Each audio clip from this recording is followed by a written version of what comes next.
तो चलिए आज हम बात करते हैं दो सिंबल्स की, जिनमें पहला सिंबल है ये, जिसको हम डेल्टा बोलते हैं। ये आपको ट्रायंगल का सिंबल नजर आ रहा होगा, इसको हम डेल्टा बोलेंगे।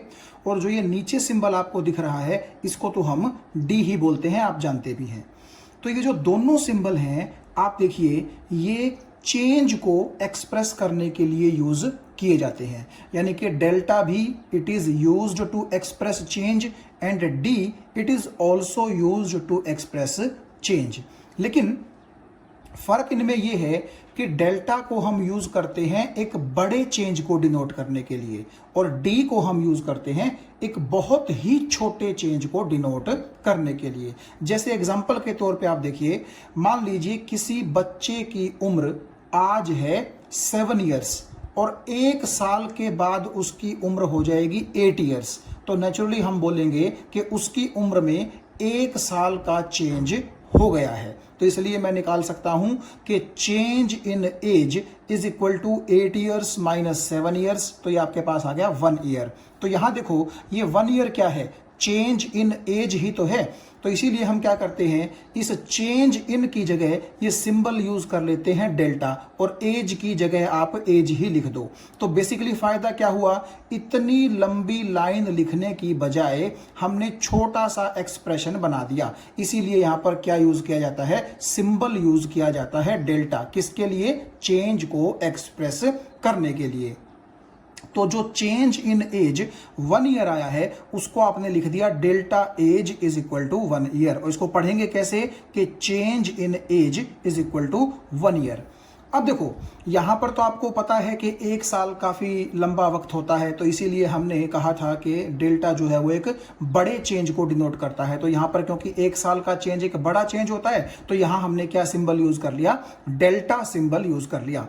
लेकिन सपोज करो कि इसी पर्टिकुलर वक्त उस बच्चे की उम्र 7 साल है, तो ठीक 1 मिनट के बाद उसकी उम्र कितनी होगी, आप ये तो मानेंगे ही ना कि उसकी उम्र 1 मिनट बढ़ चुकी होगी। यानी कि अगर अभी उसकी उम्र 7 साल है, 7 इयर्स है, तो ठीक 1 मिनट के बाद उसकी एज कितनी होगी, 7 इयर्स प्लस 1 मिनट।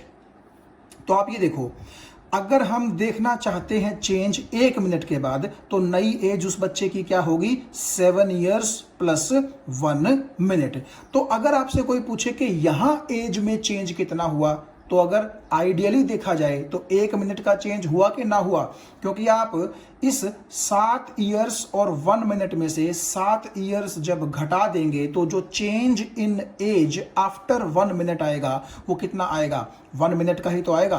तो 1 मिनट तो आप देख सकते हैं कि बहुत ही छोटा वक्त है। और खास तौर पर अगर हम साल के कंपैरिजन में देखें, तो 1 मिनट तो बहुत ही छोटा टाइम है।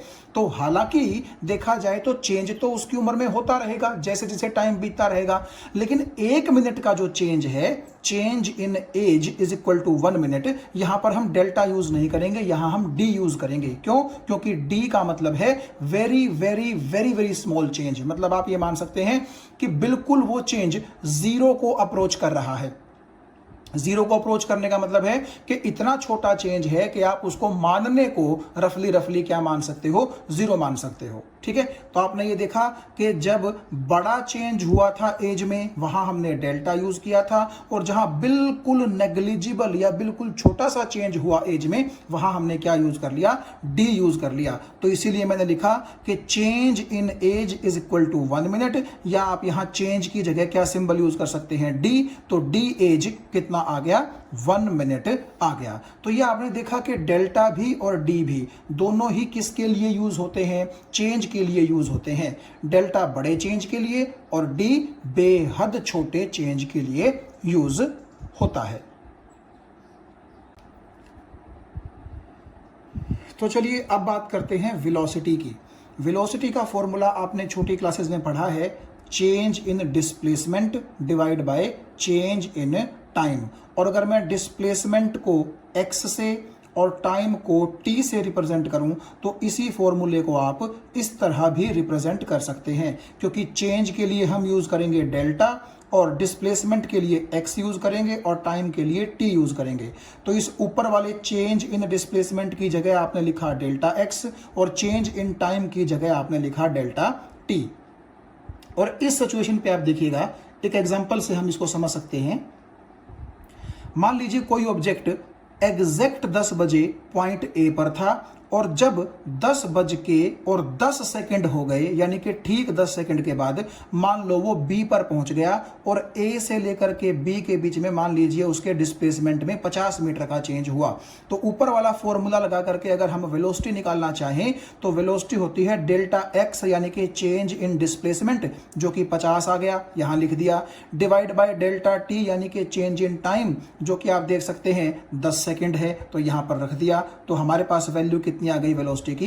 5 मीटर पर सेकंड आ गई। तो आपने ये देखा कि हम इस फॉर्मूले से क्या कर सकते हैं, वेलोसिटी को रिप्रेजेंट कर सकते हैं। हमारे पास जो वेलोसिटी अभी हमने आगे पढ़नी है वो मेनली दो तरह की होगी, एक होगी इंस्टेंटेनियस वेलोसिटी और एक होगी एवरेज वेलोसिटी। तो चलिए सबसे पहले हम समझने की कोशिश करते हैं एवरेज वेलोसिटी को।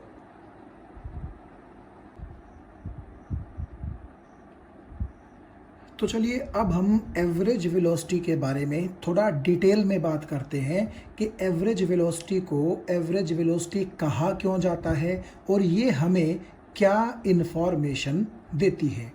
उसके लिए आप ये कंसिडर कीजिए कि एक ऑब्जेक्ट है, एक बॉडी है जो इस इक्वेशन के अकॉर्डिंग मूव कर रही है। इसका मतलब ये है कि मैं x से रिप्रेजेंट कर रहा हूं डिस्टेंस या डिस्प्लेसमेंट को। देखिए मैं मान के चलता हूं कि ऑब्जेक्ट स्ट्रेट लाइन में मूव कर रहा है और स्ट्रेट लाइन में आप जानते हैं डिस्टेंस और डिस्प्लेसमेंट दोनों कैसे होते हैं, बराबर होते हैं।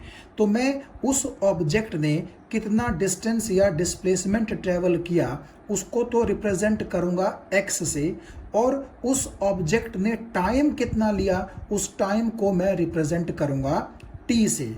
तो आप ये देखिए, ये मैथमेटिकल इक्वेशन उस ऑब्जेक्ट के द्वारा चले गए डिस्टेंस या डिस्प्लेसमेंट को किससे रिलेट कर रही है, टाइम के साथ रिलेट कर रही है।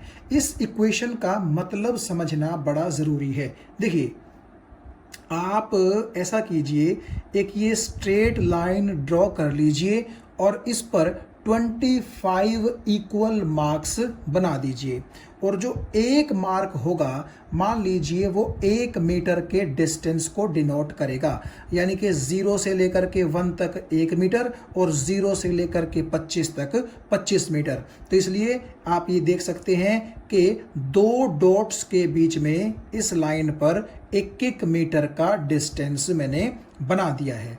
और जो मैं ये बोल रहा था कि वो ऑब्जेक्ट इस इक्वेशन के अकॉर्डिंग ट्रैवल कर रहा है x is equal to t square, तो सबसे पहले हम क्या करते हैं, एक टेबल यहाँ आप देखिए जैसे कि मैंने बनाई है, ये टेबल हम बना लेते हैं।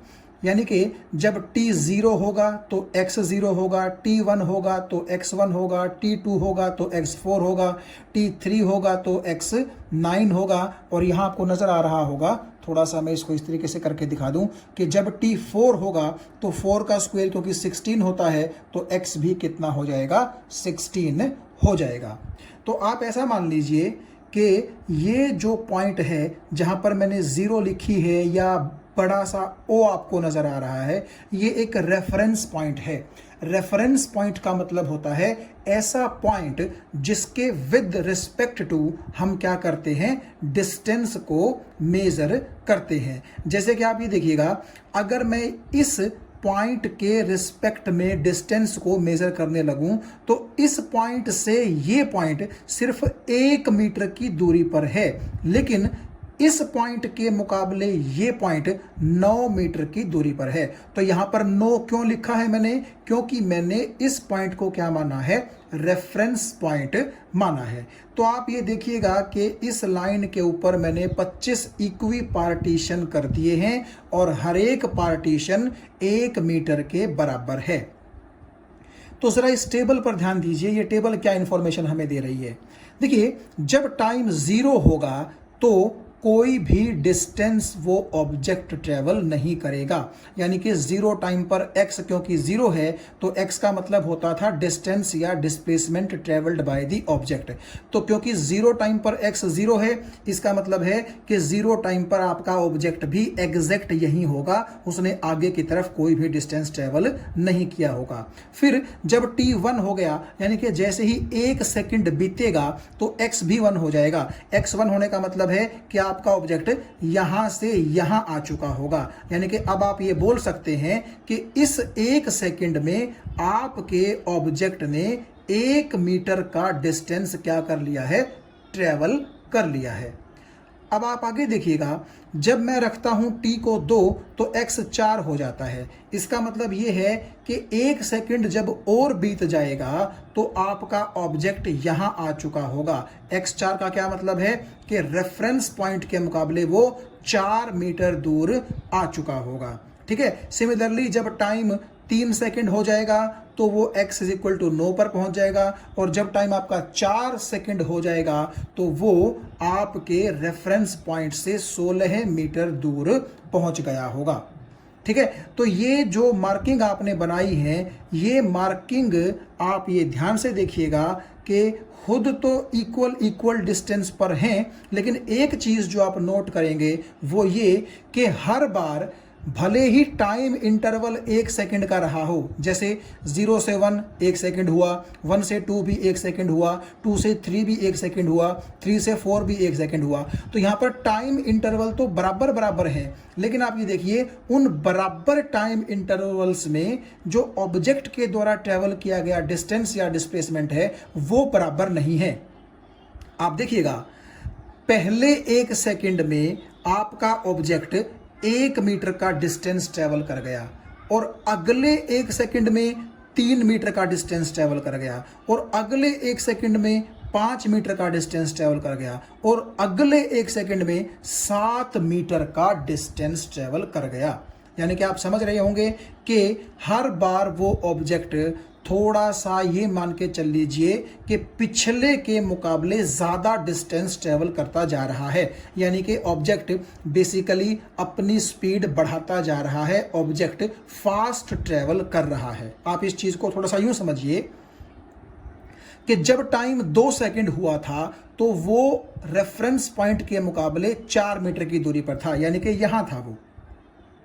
और जैसे ही टाइम 3 सेकंड हुआ, यानी कि केवल 1 सेकंड का टाइम चेंज हुआ है, तो वो ओरिजिन के मुकाबले, रेफरेंस पॉइंट के मुकाबले 9 मीटर की दूरी पर पहुंच गया, यानी कि यहां।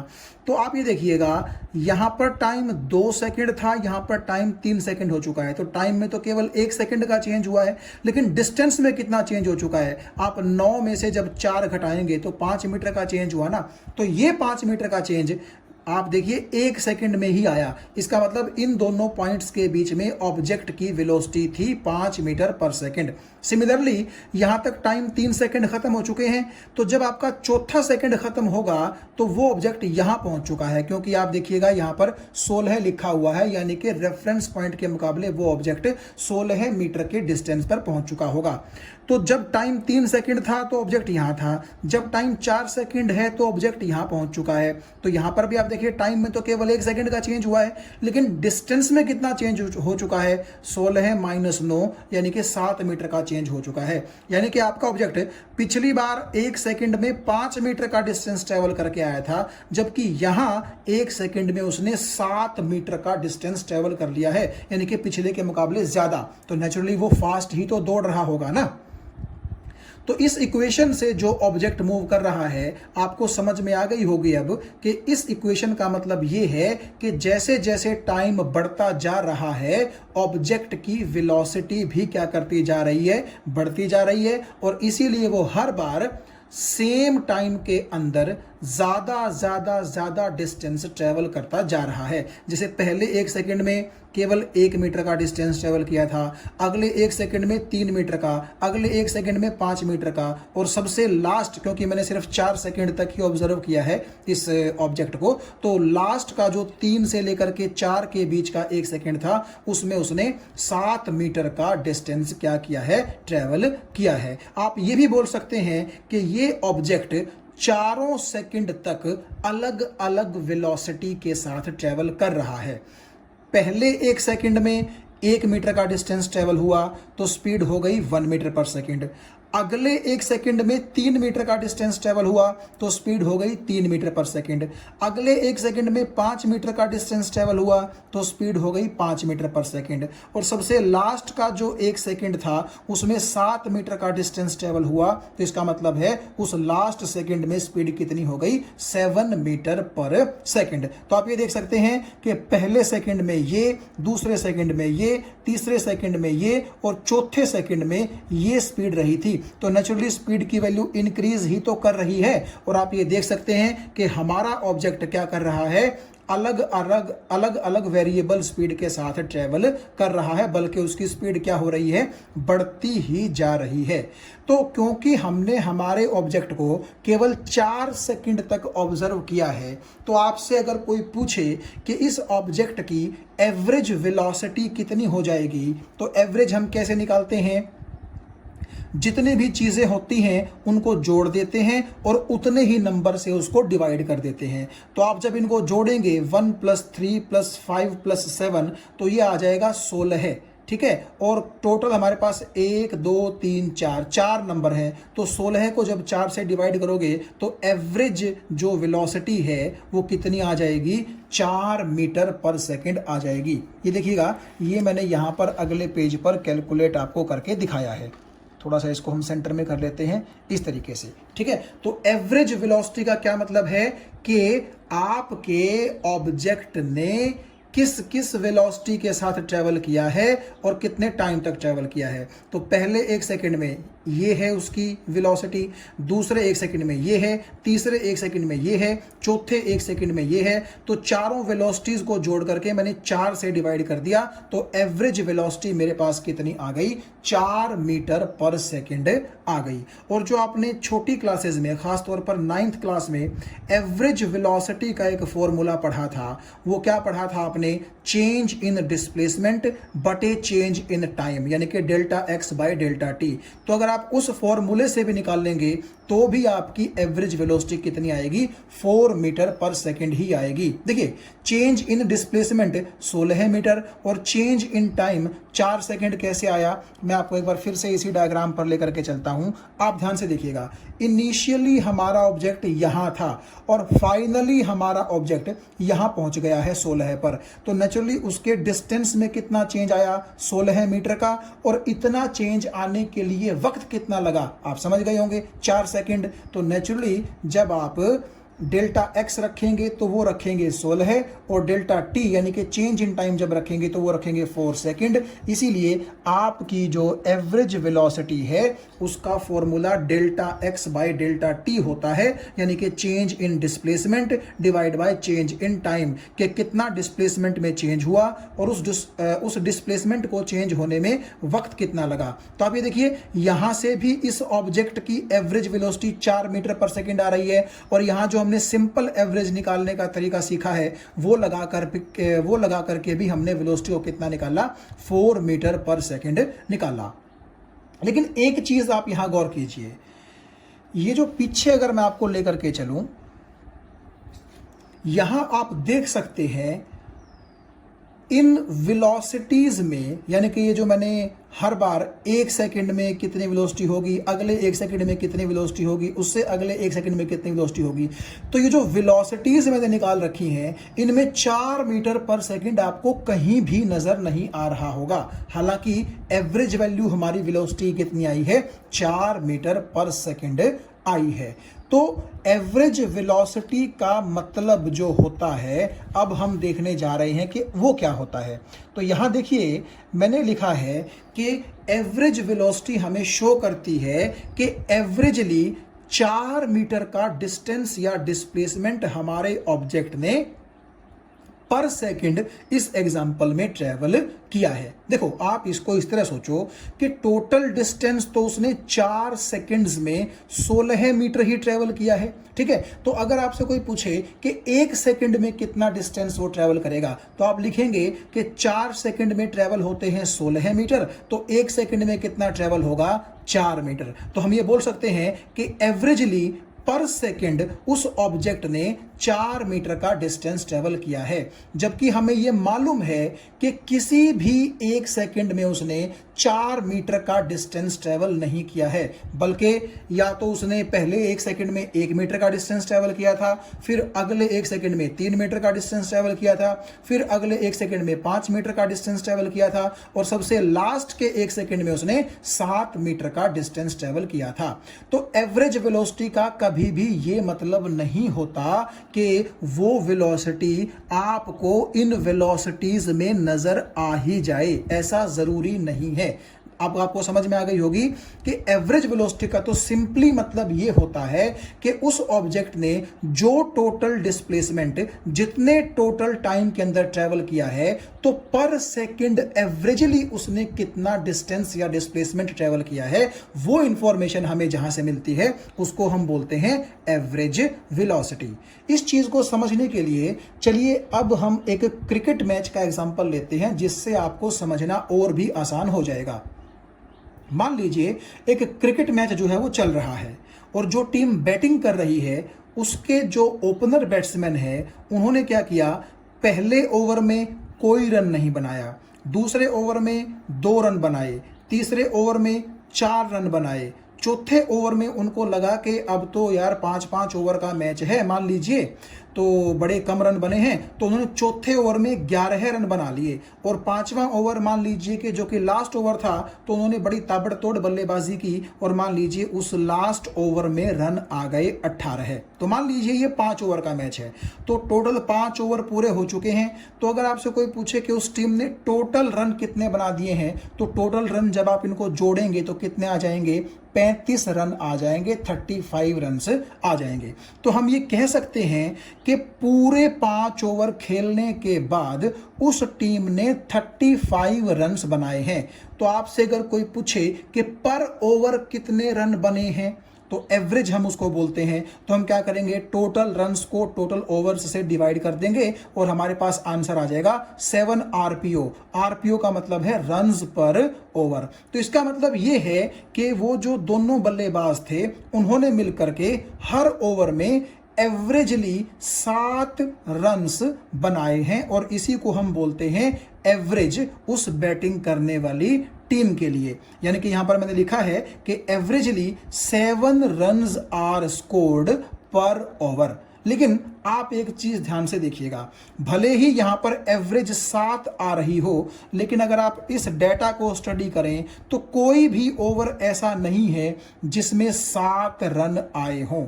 मतलब अगर हम ये कह रहे हैं कि उन बल्लेबाजों ने, उन बैट्समैन ने पर ओवर 7 रन बनाए हैं, तो इसका कतई ये मतलब नहीं होता कि उन्होंने हर एक ओवर में 7 रन बनाए हैं। ऐसा नहीं होता। किसी ओवर में 7 से कम भी बने होंगे, किसी में 7 से ज्यादा भी बने होंगे, और ऐसा भी हो सकता है कि किसी ओवर में 7 भी बने हों। हालांकि वो मैंने आपको यहां पर शो नहीं की है सिचुएशन। ठीक है, तो यहां से आपको समझ में आ गया होगा कि टोटल 5 ओवर में अगर 35 रन बनते हैं तो एवरेज कितने की आती है, 7 की आती है। ठीक है, तो हम यहां पर एवरेज से क्या इंफॉर्मेशन निकालते हैं, ये इंफॉर्मेशन निकालते हैं कि अगर हम टोटल रनों को बराबर बराबर ओवर्स में बांट दें तो एवरेजली हर एक ओवर में आपके इतने रन बने होंगे। लेकिन असलियत आप ये देख सकते हैं कि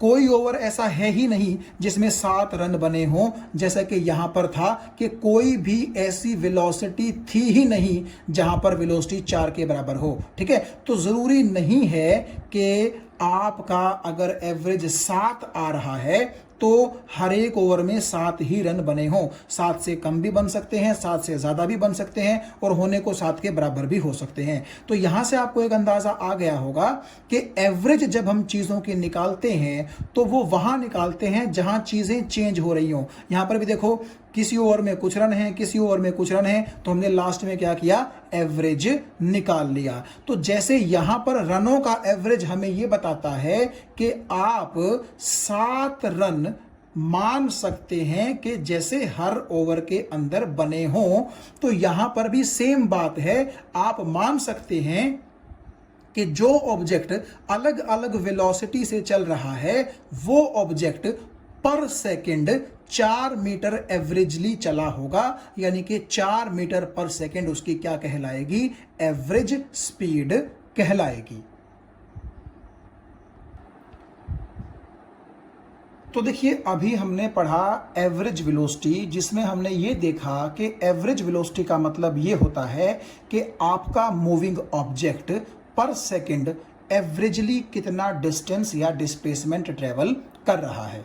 अब हम चलते हैं इंस्टेंटेनियस वेलोसिटी की तरफ, और वहां जाने से पहले दो बेहद छोटी छोटी चीजें हम समझ लेते हैं, जिनमें से पहली चीज है टाइम इंटरवल और दूसरी चीज है टाइम इंस्टेंट। तो सबसे पहले हम चलते हैं टाइम इंस्टेंट पर। टाइम इंस्टेंट का मतलब होता है जस्ट ए मोमेंट, यानी कि समय का कोई एक बहुत ही छोटा सा पल। आप एग्जाम्पल के तौर पर मान लीजिए कि अभी मैंने कहा कि घड़ी में बजा है, सपोज कीजिए 11:35 और 30 सेकेंड, ये एग्जैक्ट टाइम घड़ी का मान लीजिए मैंने आपको बता दिया। तो ये क्या है, ये टाइम का एक इंस्टेंट है, टाइम का एक पल है जो चलते चलते मैंने क्या किया है, घड़ी के अंदर से नोट किया है। अगर मैं कहूं कि 11:35 और 30 सेकंड हो गए हैं, तो ये तो एक पल है, लेकिन जैसे ही आपके 31 सेकंड हो जाएंगे घड़ी में, तो आप उसको बोलोगे कि ये एक टाइम इंटरवल है। तो टाइम इंटरवल आप देखिए क्या होता है, एक टाइम गैप होता है, और टाइम इंस्टेंट क्या होता है, एक पर्टिकुलर इंस्टेंट होता है टाइम का।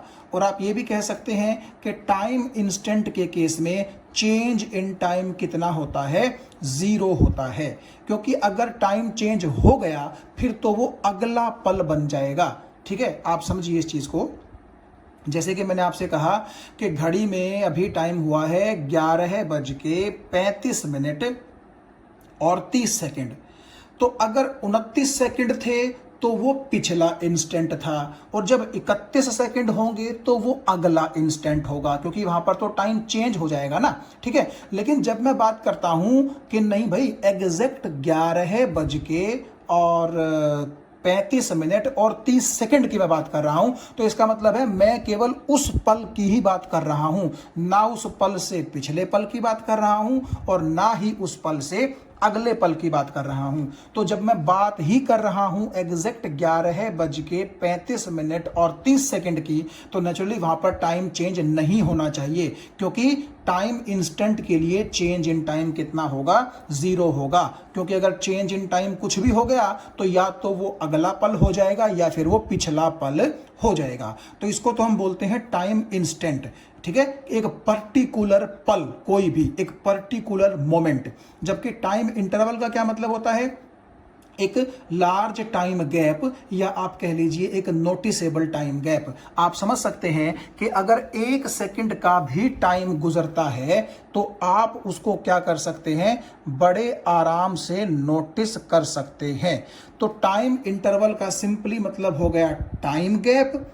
ठीक है, और टाइम इंस्टेंट का मतलब हो गया कि कोई गैप नहीं होना चाहिए, वही पर्टिकुलर इंस्टेंट ऑफ टाइम होना चाहिए। तो अब हम आते हैं इंस्टेंटेनियस वेलोसिटी की तरफ।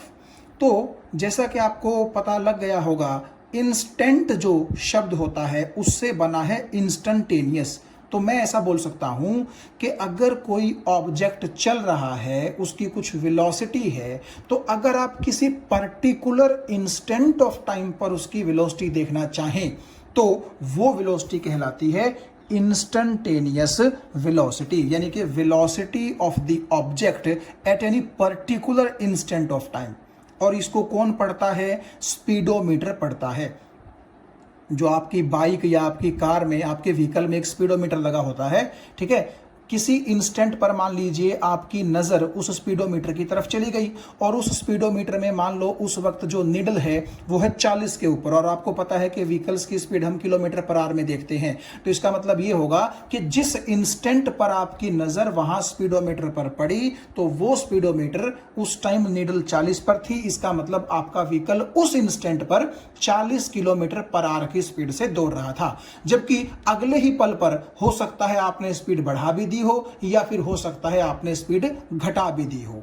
ठीक है, तो मैं तो सिर्फ इंस्टेंट की बात कर रहा हूं। तो किसी पर्टिकुलर इंस्टेंट ऑफ टाइम पर जो वेलोसिटी होती है that is called instantaneous velocity. क्या हम ये बोल सकते हैं कि जैसे हमने एवरेज वेलोसिटी का फॉर्मूला देखा delta x by delta T, तो क्या सेम फॉर्मूला इंस्टेंटेनियस वेलोसिटी के लिए हम यूज कर सकते हैं? बिल्कुल नहीं यूज कर सकते। हमें इसके लिए एक अलग फॉर्मूला डिराइव करना होगा और हम देखेंगे कि वो फॉर्मूला होता क्या है। तो सबसे पहले हम ये देख लेते हैं कि क्यों हम इंस्टेंटेनियस वेलोसिटी के लिए ये फॉर्मूला यूज नहीं कर सकते। क्यों? क्योंकि अगर आप बात करेंगे डेल्टा एक्स की तो उसका मतलब होता है चेंज इन डिस्प्लेसमेंट, और आप जानते हैं कि अगर आप बिल्कुल एक पल की बात कर रहे हैं तो उस पल पर तो ऑब्जेक्ट जहां होगा वहीं होगा, ना उससे आगे ट्रेवल करेगा ना उससे पीछे ट्रेवल करेगा। इसका मतलब चेंज इन डिस्प्लेसमेंट इंस्टेंट के केस में कितना हो जाएगा? जीरो। सिमिलरली डेल्टा टी भी कितना हो जाएगा? जीरो, क्योंकि जब आपने बात ही उस इंस्टेंट की कर ली, जैसे कि मैंने कहा कि 11:35 और 30 सेकंड हो चुके हैं, तो आप वहां कहेंगे कि यही एग्जैक्ट 11:35 और 30 सेकंड यही एक पल है, क्योंकि इससे अगला पल क्या हो जाएगा? 1 सेकंड बड़ा हो जाएगा, इससे पिछला पल इससे 1 सेकंड छोटा हो जाएगा, यानी कि वहां पर तो चेंज इन टाइम हो जाएगा। लेकिन इंस्टेंट के लिए हम क्या करते हैं? चेंज इन टाइम को अलाउड नहीं करते, क्योंकि जब चेंज नहीं होगा तभी तो हम उसको पल बोल पाएंगे ना, कि इस पल पर। ठीक है, तो नेचुरली डेल्टा टी आपके लिए कितना होगा? जीरो हो जाएगा।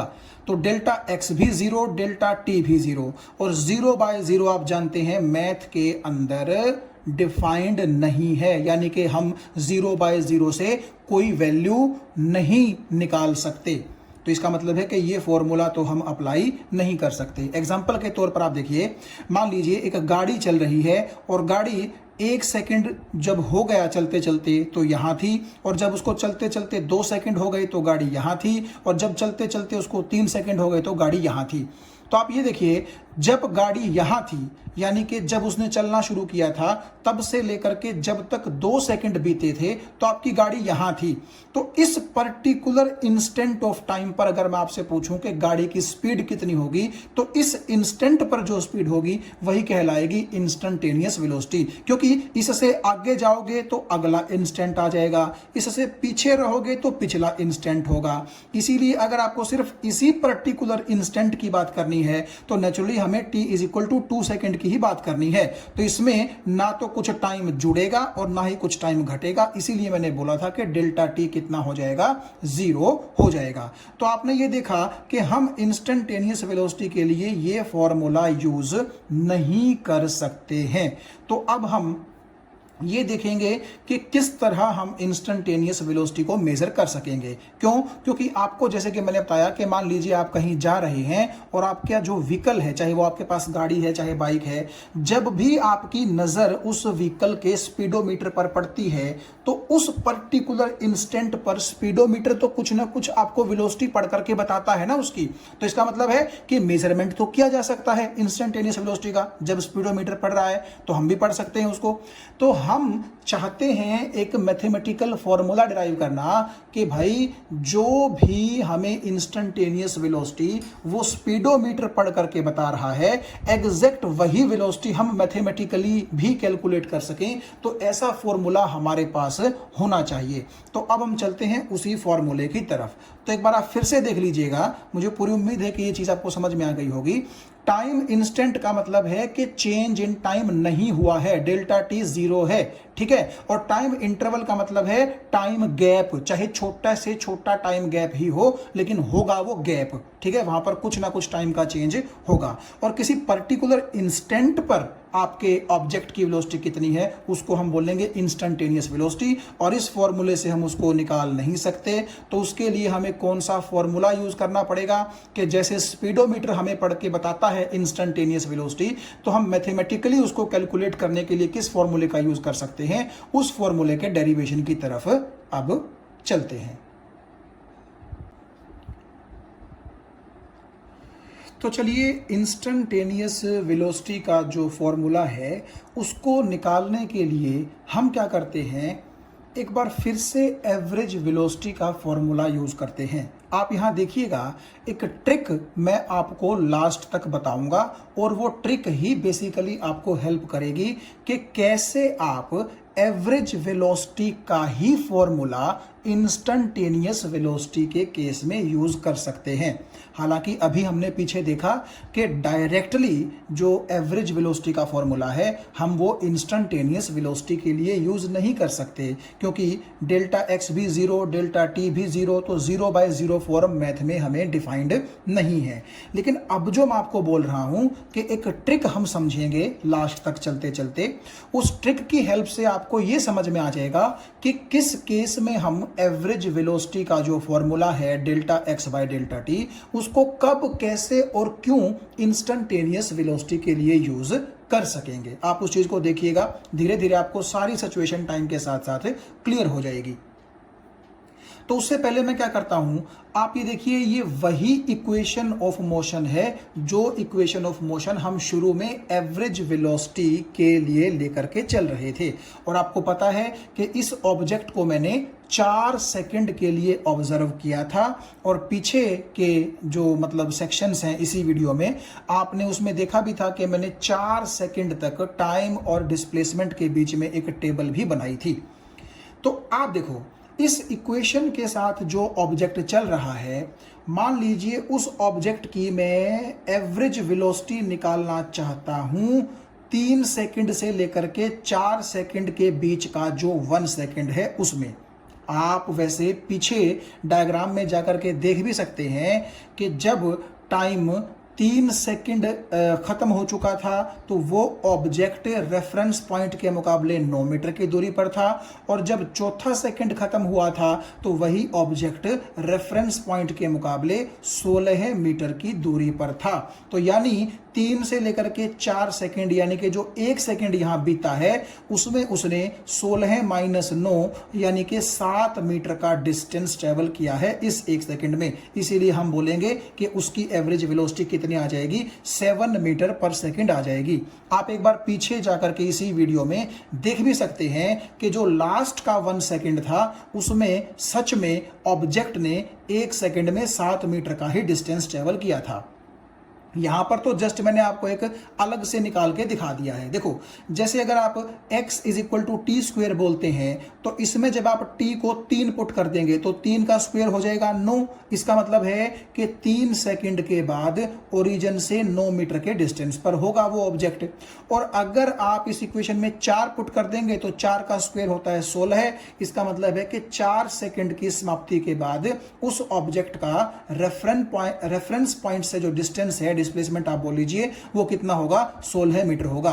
तो यानी कि अगर हम वी एवरेज को बोले फॉर्मूले के रूप में delta x by delta T, तो डेल्टा एक्स कितना हो जाएगा, चेंज इन डिस्प्लेसमेंट। ठीक है, तो देखिए 16 में से 9 घटा दिए तो डेल्टा एक्स आ गया 7 मीटर, और डेल्टा टी का मतलब है चेंज इन टाइम, तो 4 में से 3 आप घटा दोगे तो आपके पास आ जाएगा 1 सेकंड। तो एवरेज वेलोसिटी आपकी ये आ जाएगी। ये बड़ी आसान सी चीज है। ठीक है, आपको जहां से लेकर के जहां के बीच का एवरेज वेलोसिटी निकालना है तो आप उसको क्या करें, इन टाइम इंटरवल्स को यहां पुट करके डिस्प्लेसमेंट निकाल लें, फिर चेंज इन डिस्प्लेसमेंट निकाल लें, चेंज इन टाइम निकाल लें और उसको यहां पुट कर दीजिए। इस इक्वेशन में आपके पास क्या आ जाएगी, एवरेज वेलोसिटी आ जाएगी। तो कुल मिलाकर के ध्यान दीजिएगा इस पूरे प्रोसेस पर कि मैं आगे क्या कर रहा हूं। देखो, अभी तक तो हमने क्या किया, केवल 3 सेकंड से लेकर के 4 सेकंड के बीच का जो 1 सेकंड है उसमें हमने एवरेज वेलोसिटी निकाल ली, ये फॉर्मूला लगा करके, जो हमारे पास आ गई 7 मीटर पर सेकंड। ओके, अब सेकंड केस में आप देखिएगा, मैं एवरेज वेलोसिटी उसी इक्वेशन से चलते हुए ऑब्जेक्ट की निकालूंगा, लेकिन इस बार टाइम इंटरवल में छोटा कर देता हूं। यानी कि पहले जैसे 3 सेकंड से 4 सेकंड का 1 सेकंड का टाइम इंटरवल था, अब मैं 3 सेकंड से 3.5 सेकंड यानी कि 0.5 सेकंड का जो टाइम इंटरवल है उसके लिए निकालूंगा एवरेज वेलोसिटी। तो उसके लिए आप क्या करेंगे, यहां पर t को पहले तो 3 पुट कर दीजिए तो x 9 आ जाएगा, फिर यहां पर t को आप 3.5 पुट कर दीजिए तो x आ जाएगा आपका 12.25। तो जब आप delta x by delta t करेंगे, आप समझ रहे होंगे बिल्कुल ऊपर वाला ही प्रोसेस है, तो एवरेज वेलोसिटी वेलोसिटी आ जाएगी क्या, 6.5 मीटर पर सेकंड। यानी 3 से 4 सेकंड के बीच में जो 1 सेकंड का टाइम इंटरवल था, तब तो एवरेज वेलोसिटी आ रही थी 7 मीटर पर सेकंड।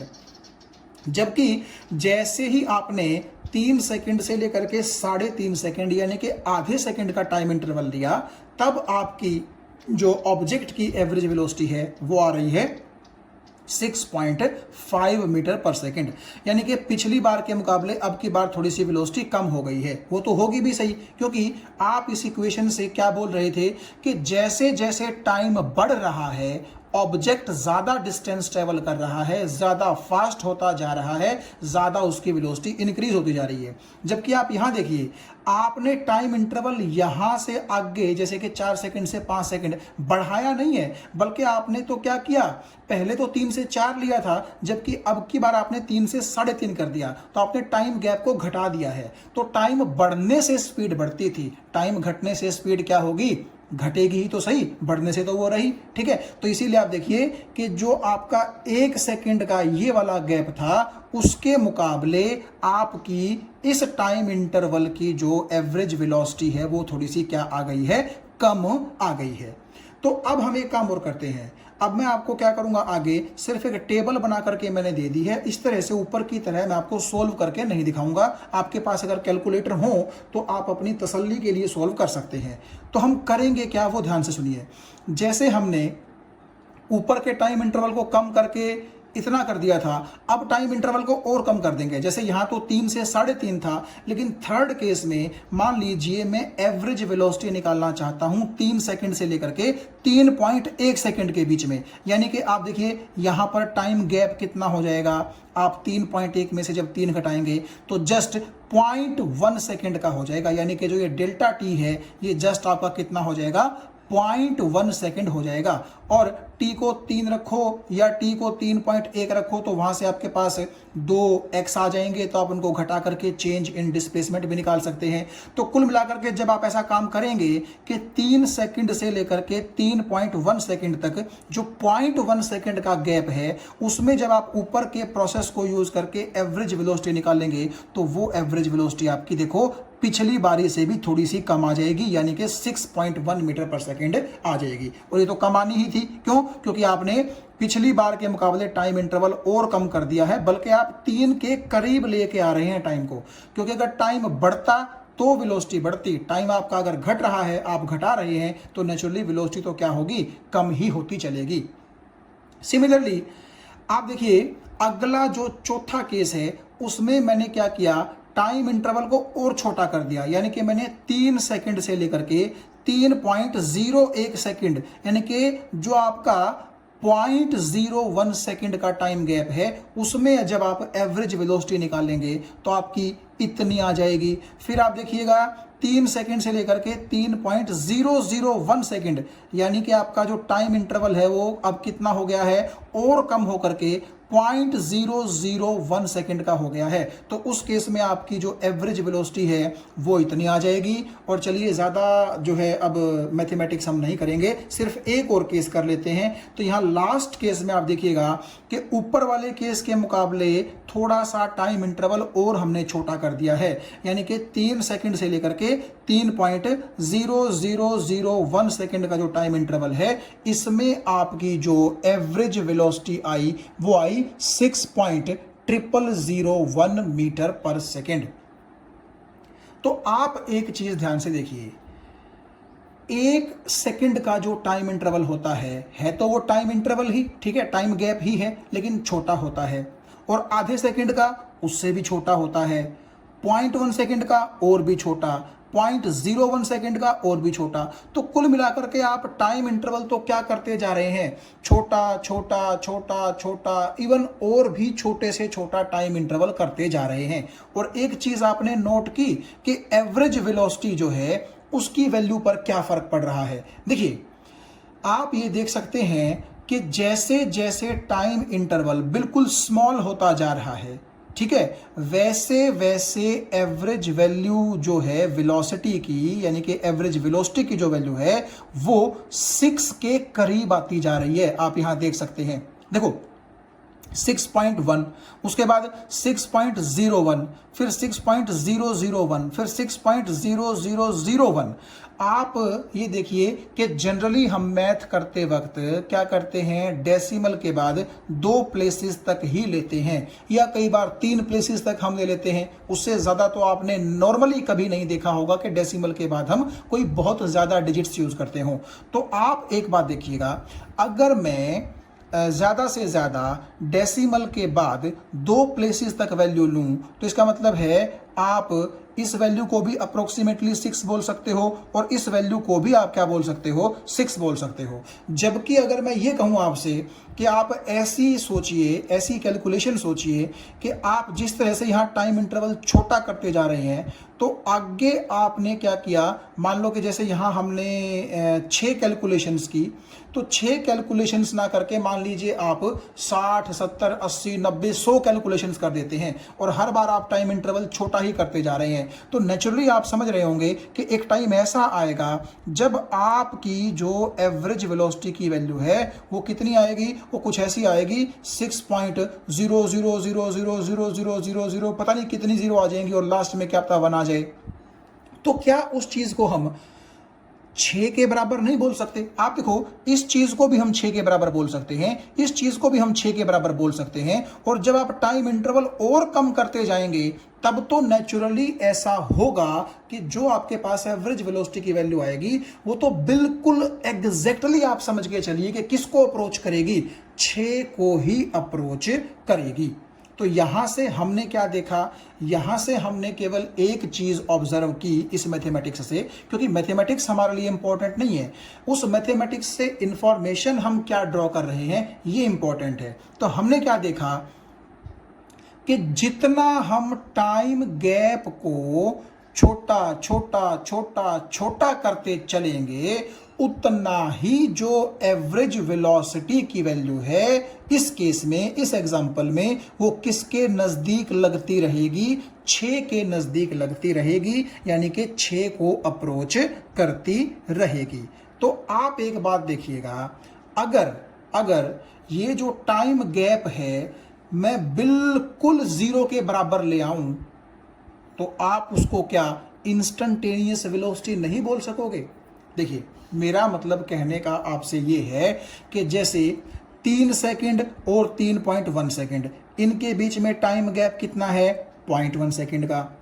अगली बार आप देखिए टाइम गैप कितना है, 0.01 सेकंड का। अगली बार टाइम गैप कितना है, 0.001 सेकंड का। और उससे अगली बार टाइम गैप कितना है, 0.0001 सेकंड का। तो जितना आप टाइम इंटरवल छोटा करते जा रहे हैं उतना ही आप ये मान सकते हैं कि जो आपका डेल्टा टी है यानी कि चेंज इन टाइम है ये लगभग 0 की तरफ अप्रोच कर रहा है। हालांकि ये एग्जैक्ट 0 नहीं होगा लेकिन 0 को अप्रोच करेगा। अप्रोच करने का क्या मतलब है कि यहां पर टाइम गैप बड़ा छोटा हो गया, यहां पर और भी छोटा, यहां पर और भी छोटा, यहां पर और भी छोटा। तो आप ये देखिए जितनी आप कैलकुलेशंस ज्यादा करेंगे आपका डेल्टा टी क्या होता चलेगा, और छोटा और छोटा और छोटा होता चलेगा। और एक टाइम ऐसा आएगा जब आप उस बहुत ही छोटे टाइम इंटरवल को अप्रोक्सीमेटली 0 टाइम इंटरवल बोल दोगे। आप मेरे शब्दों पे ध्यान दीजिए, मैं अप्रोक्सीमेटली 0 बोल रहा हूं, एग्जैक्ट 0 नहीं बोल रहा। यानी कि जैसे सपोज करो आपने किया कुछ ऐसा कि 3 सेकंड से लेकर के 3.0000000000 पता नहीं कितनी जीरो और लास्ट में आप 1 लगा दें, तो उस टाइम गैप के लिए अगर आप एवरेज वेलोसिटी निकालना चाहें तो वो एवरेज वेलोसिटी आप जानते हैं बिल्कुल 6 के करीब पहुंच जाएगी। ये चीज आपको समझ में आ गई होगी। तो इसका मतलब ये हुआ कि जब आप टाइम इंटरवल को, टाइम गैप को बहुत ही छोटा करते जा रहे हैं तो एक टाइम ऐसा आएगा जब हम अप्रोक्सीमेटली बोल देंगे कि डेल्टा टी अब इतना छोटा हो चुका है कि एग्जैक्ट 0 तो वो नहीं है लेकिन चलो रफली हम उसको 0 के बराबर मान सकते हैं। तो आप एक चीज देखिए, उस वक्त डेल्टा टी जब आप अगर लगभग 0 बोल ही दोगे तो इसका मतलब है कि टाइम तो चेंज नहीं हुआ है, या चेंज हुआ है तो इतना कम चेंज चेंज हुआ है कि आप उसको नेग्लेक्ट कर सकते हो। तो नेचुरली डेल्टा टी जब जीरो होगा तो वो तो इंस्टेंट बोला जाएगा ना, उस वक्त तो टाइम इंटरवल नहीं बोला जाएगा। तो उस वक्त आप ये कह सकते हैं कि जो आपकी एवरेज वेलोसिटी की वैल्यू आएगी वही आपकी क्या कहलाएगी, बेसिकली इंस्टेंटेनियस वेलोसिटी कहलाएगी। क्यों? क्योंकि जब आपका डेल्टा टी घटते घटते घटते घटते बिल्कुल जीरो के करीब पहुंच चुका है, मगर ध्यान रखिए एग्जैक्ट जीरो नहीं हुआ है, क्योंकि अगर एग्जैक्ट जीरो हो जाएगा तो 0/0 वाली फॉर्म जो है वो हमें मैथ में डिफाइंड नहीं होती। इसीलिए हम ऐसा काम करते हैं कि सांप भी मर जाए और लाठी भी ना टूटे, यानी कि डेल्टा टी को एग्जैक्ट जीरो नहीं करेंगे लेकिन इतना छोटा कर देंगे कि आप मानने पे मजबूर हो जाओगे कि हाँ भाई चलो अब तो हम मान ही लेते हैं कि इतने छोटे टाइम को तो हम ऑलमोस्ट जीरो बोल सकते हैं। तो आप देखिएगा कि जब टाइम इंटरवल बहुत छोटा हो जाएगा, very very very very very very small हो जाएगा, तो उस वक्त हम जो भी टाइम गैप की बात कर रहे हैं, क्योंकि वो बहुत ही छोटा हो जाएगा, तो that very very small gap can be considered as almost as a time instant. और उस इंस्टेंट पर जो आपकी वेलोसिटी होगी तो वो एवरेज वेलोसिटी, बट हम उसको बिल्कुल क्या बोल सकते हैं, इंस्टेंटेनियस वेलोसिटी बोल सकते हैं। तो इसका मतलब ये मेथड आपको समझ में आ गया होगा कि आप क्या करें, शुरुआत तो करें एक लंबे टाइम इंटरवल के साथ, ठीक है, एवरेज वेलोसिटी निकाल लें, फिर उस टाइम इंटरवल को छोटा छोटा छोटा छोटा और इतना छोटा करते चलें, इतना छोटा करते चलें कि एक टाइम ऐसा आ जाए कि ऑलमोस्ट आप उस टाइम इंटरवल को क्या मानने लग जाओ, टाइम इंस्टेंट मानने लग जाओ, और आपकी उस वक्त की एवरेज वेलोसिटी किसका काम करेगी, इंस्टेंटेनियस वेलोसिटी का काम करेगी। यानी कि मोटे मोटे तौर पर अगर हम लास्ट में अब बोलना चाहें तो ये बोल सकते हैं कि जब आपका डेल्टा टी कम होते होते होते होते बहुत ही स्मॉल हो जाए, अप्रोक्सीमेटली जीरो को जो है वो अप्रोच करे, ठीक है, तो हम बोल सकते हैं कि उस वक्त की जो एवरेज वेलोसिटी है उसी को आप किसका ताज पहना देंगे, किसका नाम दे देंगे, एवरेज वेलोसिटी से हम उसको बोलना शुरू कर देंगे इंस्टेंटेनियस वेलोसिटी। और क्यों बोलेंगे उसका वैलिड रीजन मैंने आपको दिया है, because that time interval is so small that it can approximately be imagined as the time instant। तो यहां आप देखिए जितनी बातें अभी हमने पिछले पेज पर डिस्कस की हैं, मैंने वही बातें सब यहां पर लिख दी हैं कि जैसे ही टाइम इंटरवल डिक्रीज करता है तो हम देख सकते हैं कि जो एवरेज आपकी वेलोसिटी है उसको हम क्या बोल सकते हैं, इंस्टेंटेनियस वेलोसिटी, और उसकी वैल्यू अप्रोक्सीमेटली कितने को अप्रोच करती है, 6 मीटर पर सेकेंड को अप्रोच करती है। तो ये भी हम देख चुके हैं कि जब आपका जो टाइम इंटरवल है, ये देखिए ये अप्रोक्सीमेशन का सिंबल होता है, एग्जैक्ट इक्वल का सिंबल मैंने यूज नहीं किया।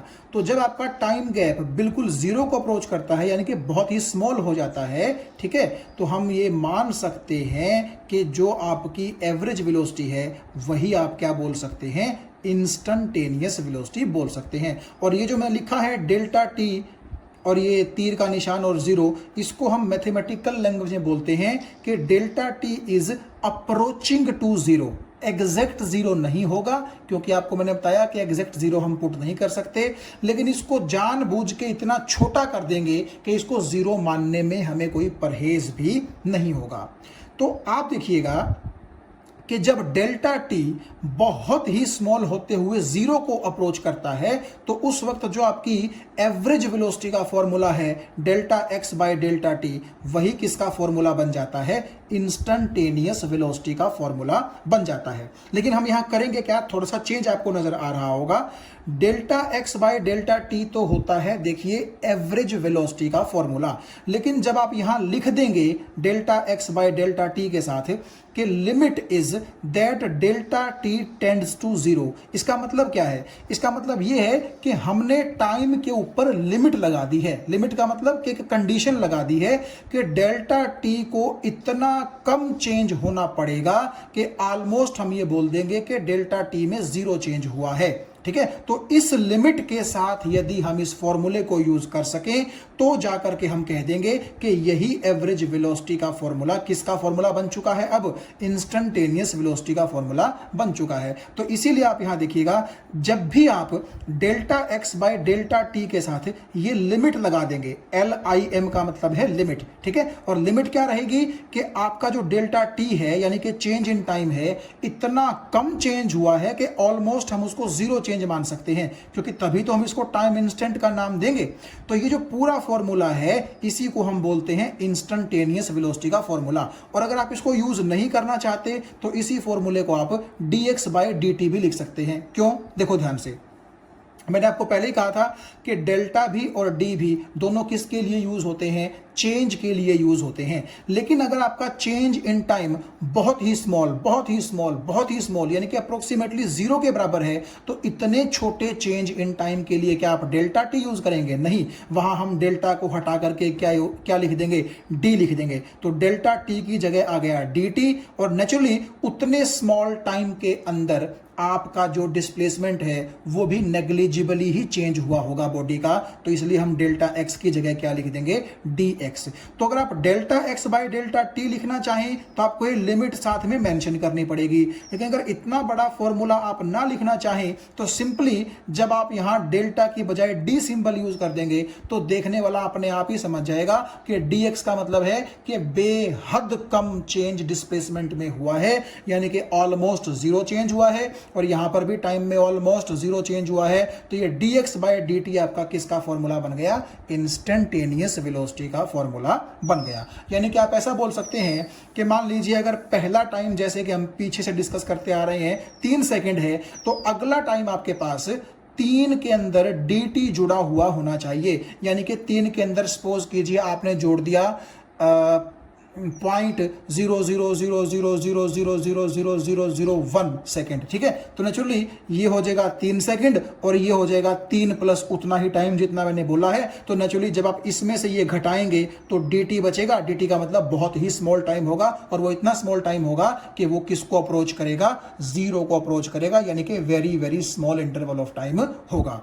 तो इस पेज पर हमने ये देखा कि किस तरीके से हमने एवरेज वेलोसिटी का फॉर्मूला लगाया, और उस एवरेज वेलोसिटी के फॉर्मूले को लास्ट में हमने कैसे और क्यों इंस्टेंटेनियस वेलोसिटी का फॉर्मूला बोल दिया। क्योंकि आप समझ सकते हैं कि अगर आपका चेंज इन टाइम बहुत ही स्मॉल हो और इतना स्मॉल हो कि ऑलमोस्ट आप उस चेंज को जीरो बोल सकते हैं, तो हम उस चीज को लगभग क्या बोल सकते हैं कि क्योंकि टाइम में तो चेंज हुआ ही नहीं, इसलिए हम इसको ऑलमोस्ट इंस्टेंटेनियस ही बोल देंगे। तो इसीलिए इंस्टेंटेनियस वेलोसिटी का फॉर्मूला या तो आप कह लीजिए कि ये है, लेकिन इससे अच्छा फॉर्मूला ये है, क्योंकि डी ऑटोमेटिकली इंडिकेट कर देगा कि dt का मतलब है almost zero change in time, और dx का मतलब है almost zero change in displacement. इसका मतलब है हम उसी पर्टिकुलर इंस्टेंट पर उसी पर्टिकुलर डिस्प्लेसमेंट की बात करेंगे, तो आपका ना टाइम चेंज हो रहा है कोई खास, ना डिस्प्लेसमेंट चेंज हो रहा है। तो दोनों चीजों को हम बोल देंगे कि इंस्टेंटेनियस डिस्प्लेसमेंट है और इंस्टेंटेनियस ही आपके पास टाइम है, और वो वेलोसिटी क्या बन जाएगी, आपकी इंस्टेंटेनियस वेलोसिटी बन जाएगी। तो चलिए थोड़ा सा मैथमेटिक्स और करते हैं। ये चीजें आपको धीरे धीरे क्या करेंगी, जितना हमने अब तक पढ़ा है धीरे धीरे आप कनेक्ट कर पाओगे कि हम कहां से चले थे और कहां हम पहुंच रहे हैं। तो धीरे धीरे हम अपना जो टॉपिक है डिफरेंशिएशन उस तक पहुंच रहे हैं। उससे पहले आप ये थोड़ा सा मैथमेटिक्स और कंसिडर कीजिए। यानी कि जो हमने बॉडी ली थी वो चल रही थी इस इक्वेशन से, और मान लीजिए जब मैं यहां पर t पुट करूंगा तो उसकी डिस्प्लेसमेंट में x1 बोल दूंगा, और जब इसके अंदर मान लीजिए मैं पुट करूंगा t की जगह t प्लस dt, तो जो आपकी डिस्प्लेसमेंट होगी मान लीजिए मैं उसको बोल देता हूं x2। यानी कि आप समझ गए होंगे कि जैसे यहां पर t इंटरवल ऑफ टाइम है तो उसके कोरस्पॉन्डिंग एक डिस्प्लेसमेंट आ जाएगी, और एक आ जाएगी t प्लस dt। यानी कि ऑलमोस्ट आप ये समझ सकते हैं कि t के अंदर जब dt जुड़ता है तो dt तो इतना स्मॉल इंटरवल है कि आप इसको ऑलमोस्ट जीरो क्या कर सकते हैं, मान सकते हैं। यानी कि जैसे हमने 3 सेकंड और 3.0000001 सेकंड की बात की थी, कुछ उस तरह का ही सिनेरियो है। जस्ट यहां पर न्यूमेरिकल वैल्यू ना रख के हम एक जनरल वैल्यू का एक्सप्रेशन क्या करेंगे, निकालेंगे। तो देखो जब आप यहां टी स्क्वेयर की जगह इस t की जगह t पुट कर देंगे तो आपके पास टी स्क्वेयर ही आएगा, तो x1 आ गया आपके पास टी स्क्वेयर। और जब आप यहां t की जगह t प्लस dt पुट करेंगे तो उसका स्क्वेयर आ जाएगा, तो वो आ गया आपके पास x2। और आप ये कह सकते हैं कि ये dt ऑलमोस्ट आपका इतना छोटा टाइम है कि आप इसको इंस्टेंटेनियस ही मान सकते हैं कि आपका जो टाइम है वो बिल्कुल भी चेंज नहीं हुआ है, ना के बराबर ही चेंज हुआ है। तो जब आपसे कोई पूछे कि डिस्प्लेसमेंट कितनी हुई तो आप x2 में से x1 घटा दीजिए, और क्योंकि वो बहुत ही स्मॉल डिस्प्लेसमेंट होगी, अप्रोक्सीमेटली वो जीरो को टेंड करेगी, तो इसीलिए मैंने डेल्टा x की जगह क्या लिखा है अब dx। तो dx आपका हो गया x2 माइनस x1। तो x2 की जगह ये आपने रख दिया, x1 की जगह ये आपने रख दिया। तो जब आप इसको सॉल्व करेंगे, देखिए a प्लस बी का होल स्क्वायर आपने फॉर्मूला लगा दिया, तो टी स्क्वायर से टी स्क्वायर कैंसिल हो जाएगा, ठीक है। और आप ये देखिए कि dx किसके बराबर आएगा, तो dx आपका आ जाएगा किसके बराबर, 2t इंटू डी टी। अब आप ये सोचेंगे कि जी टी स्क्वेयर से टी स्क्वेयर तो कैंसिल हो गया, ये डी टी स्क्वेयर आपने जो है क्यों नेग्लेक्ट कर दिया, यहां पर आपने इसको अप्रोक्सीमेटली जीरो के बराबर क्यों पुट कर दिया। क्योंकि देखो जब डी टी बहुत ही स्मॉल है तो उसका स्क्वेयर क्या होगा, और भी स्मॉल होगा, यानी कि आप उसको अप्रोक्सीमेटली किसके बराबर पुट कर सकते हैं, जीरो के बराबर पुट कर सकते हैं। आप ये करके देख लीजिएगा। देखो अगर मैं आपसे ये कहूं कि dt है 0.0000001, तो जब आप इसका स्क्वायर करेंगे ना तो वो और भी छोटा हो जाएगा, यानी कि आप ये बोल सकते हैं कि छोटी चीजों का स्क्वायर, यानी कि जो 1 से कम है चीजें, उनका स्क्वायर और भी छोटा होगा। यानी कि देखो आप जैसे मान सकते हैं कि 0.1 है, ये 1 से छोटा है, लेकिन अगर आप इसका स्क्वायर करेंगे तो वो कितना आएगा, वो आएगा 1/10 गुना 1/10, यानी कि 1/100, यानी कि 0.01। तो पहले तो ये 0.1 था, लेकिन स्क्वायर होने के बाद ये कितना हो गया, 0.01 हो गया, यानी कि छोटी चीजों का स्क्वायर और भी छोटा होता चला जाएगा। तो इसका मतलब है कि जब dt आप मान ही रहे हैं कि बहुत छोटा है, तो उसका स्क्वायर तो और भी कम होगा, तो हम उसको अप्रोक्सीमेटली क्या कर देंगे, नेग्लेक्ट कर देंगे। तो ये तो आपस में कैंसिल हो गए, ये नेग्लेक्ट हो गया, तो आपके पास बचा 2t dt। और जब आप dt को इस dx के नीचे ले आएंगे तो आपके पास आंसर क्या आया, 2t। और आप जानते हैं dx बाई dt, जैसे कि हमने पीछे पढ़ा, ये चीज किसके बराबर है, इंस्टेंटेनियस वेलोसिटी के बराबर है। तो यानी जो object x is equal to t square equation से चल रहा था, उसके लिए हमने इंस्टेंटेनियस वेलोसिटी का फॉर्मूला ये निकाला, और इस फॉर्मूले से हमने ये रिजल्ट निकाल लिया। सिर्फ इस एग्जांपल की मैं बात कर रहा हूं, जब आपका ऑब्जेक्ट चल रहा है x is equal to t square की इक्वेशन से। तो अब आप एक चीज देखिएगा, अगर आपके पास v इंस्टेंटेनियस 2t के बराबर आ गई, तो अगर मैं आपसे कहूं कि 3 सेकंड पर, एग्जैक्ट 3 सेकंड पर, यानी कि जब इंस्टेंट 3 सेकंड है तब उसकी वेलोसिटी कितनी होगी, तो आप t को जब यहां 3 रखेंगे तो 3 दूना आंसर कितना आएगा, 6। यानी कि 3 सेकंड के बाद, एग्जैक्ट 3 सेकंड खत्म होने के बाद उस इंस्टेंट पर, यानी कि 3 सेकंड के इंस्टेंट पर, ना उससे आगे ना उससे पीछे, आपके ऑब्जेक्ट की इंस्टेंटेनियस वेलोसिटी कितनी होगी, 6 होगी। देखो इस इक्वेशन में हमने ये जो है रिजल्ट निकाल लिया। और आपको याद होगा पीछे जो मैंने आपको कहा था कि टाइम इंटरवल छोटा करते चलो और छोटा करते चलो और छोटा करते चलो, वहां पर भी आप ये देखिए लास्ट में जो इंस्टेंटेनियस वेलोसिटी आई थी वो कितनी आई थी, 6 मीटर पर सेकेंड ही आई थी, सेम एज प्रीवियस रिजल्ट। और अगर आप ये चाहेंगे कि 4 सेकंड के बाद वेलोसिटी कितनी होगी, है ना, यानी कि 4 सेकंड के बाद कह लो, या आप ऐसा कह लो कि एग्जैक्ट जब 4 सेकंड उसको चले हुए हो चुके हैं, यानी कि जब टाइम इंस्टेंट 4 सेकंड है, ना 4 सेकंड से आगे ना 4 सेकंड से पीछे, एग्जैक्ट चौथे सेकंड पर उसकी वेलोसिटी कितनी होगी, तो 4 को जब आप यहां पुट करोगे तो 4 दूनी 8। तो इस तरह आप ये देख सकते हैं कि ये फॉर्मूला निकाल करके इसके अंदर आप वैल्यूज रख सकते हैं टी की, और वो चीज टेबल बनाने से ज्यादा आसान है। आप एक बार फिर से सुनिए मैं कहना क्या चाह रहा हूं। जैसे कि मैंने आपसे ये कहा कि आप मुझे इस इक्वेशन से चलते हुए ऑब्जेक्ट की इंस्टेंटेनियस वेलोसिटी बताइए when the time instant is exactly t is equal to 3 second. तो आपके पास एक तरीका तो पिछला था कि आपने क्या किया कि 3 सेकंड के इंस्टेंट पर अगर आपको इंस्टेंटेनियस वेलोसिटी निकालनी है तो आपने क्या किया, 3 सेकंड से एक इंस्टेंट फालतू लिया, यानी कि 3 और 4 सेकंड के बीच आपने पहले एवरेज वेलोसिटी निकाल ली, फिर आप टाइम गैप लगातार कम करते रहे और आपने लास्ट में उस एवरेज वेलोसिटी को ही इंस्टेंटेनियस वेलोसिटी बोल दिया। तो एक तरीका तो आपके पास ये है कि आपको जिस भी इंस्टेंट पर इंस्टेंटेनियस वेलोसिटी निकालने को बोला जाए आप उससे एक अगला जो है सेकंड और लें और फिर उसको गैप को कम करते रहें, कम से कम आपको 5-10 कैलकुलेशन करनी पड़े और लास्ट में जाकर के आप जो आपके पास वेलोसिटी आएगी है तो वो एवरेज वेलोसिटी ही, लेकिन क्योंकि वहां पर टाइम इंटरवल बड़ा छोटा हो चुका होगा तो आप उस एवरेज वेलोसिटी को ही क्या बोल दोगे, इंस्टेंटेनियस वेलोसिटी बोल दोगे। जैसा कि आपको याद आ रहा होगा ये 6 मीटर पर सेकंड ही हमने पीछे रिजल्ट निकाला था जब मैं आपको टेबल बता रहा था, हमने 5-6 कैलकुलेशंस की थी। तो एक तो तरीका आपके पास वो है, तो आप कहोगे जी वो तो बड़ा लंबा तरीका है।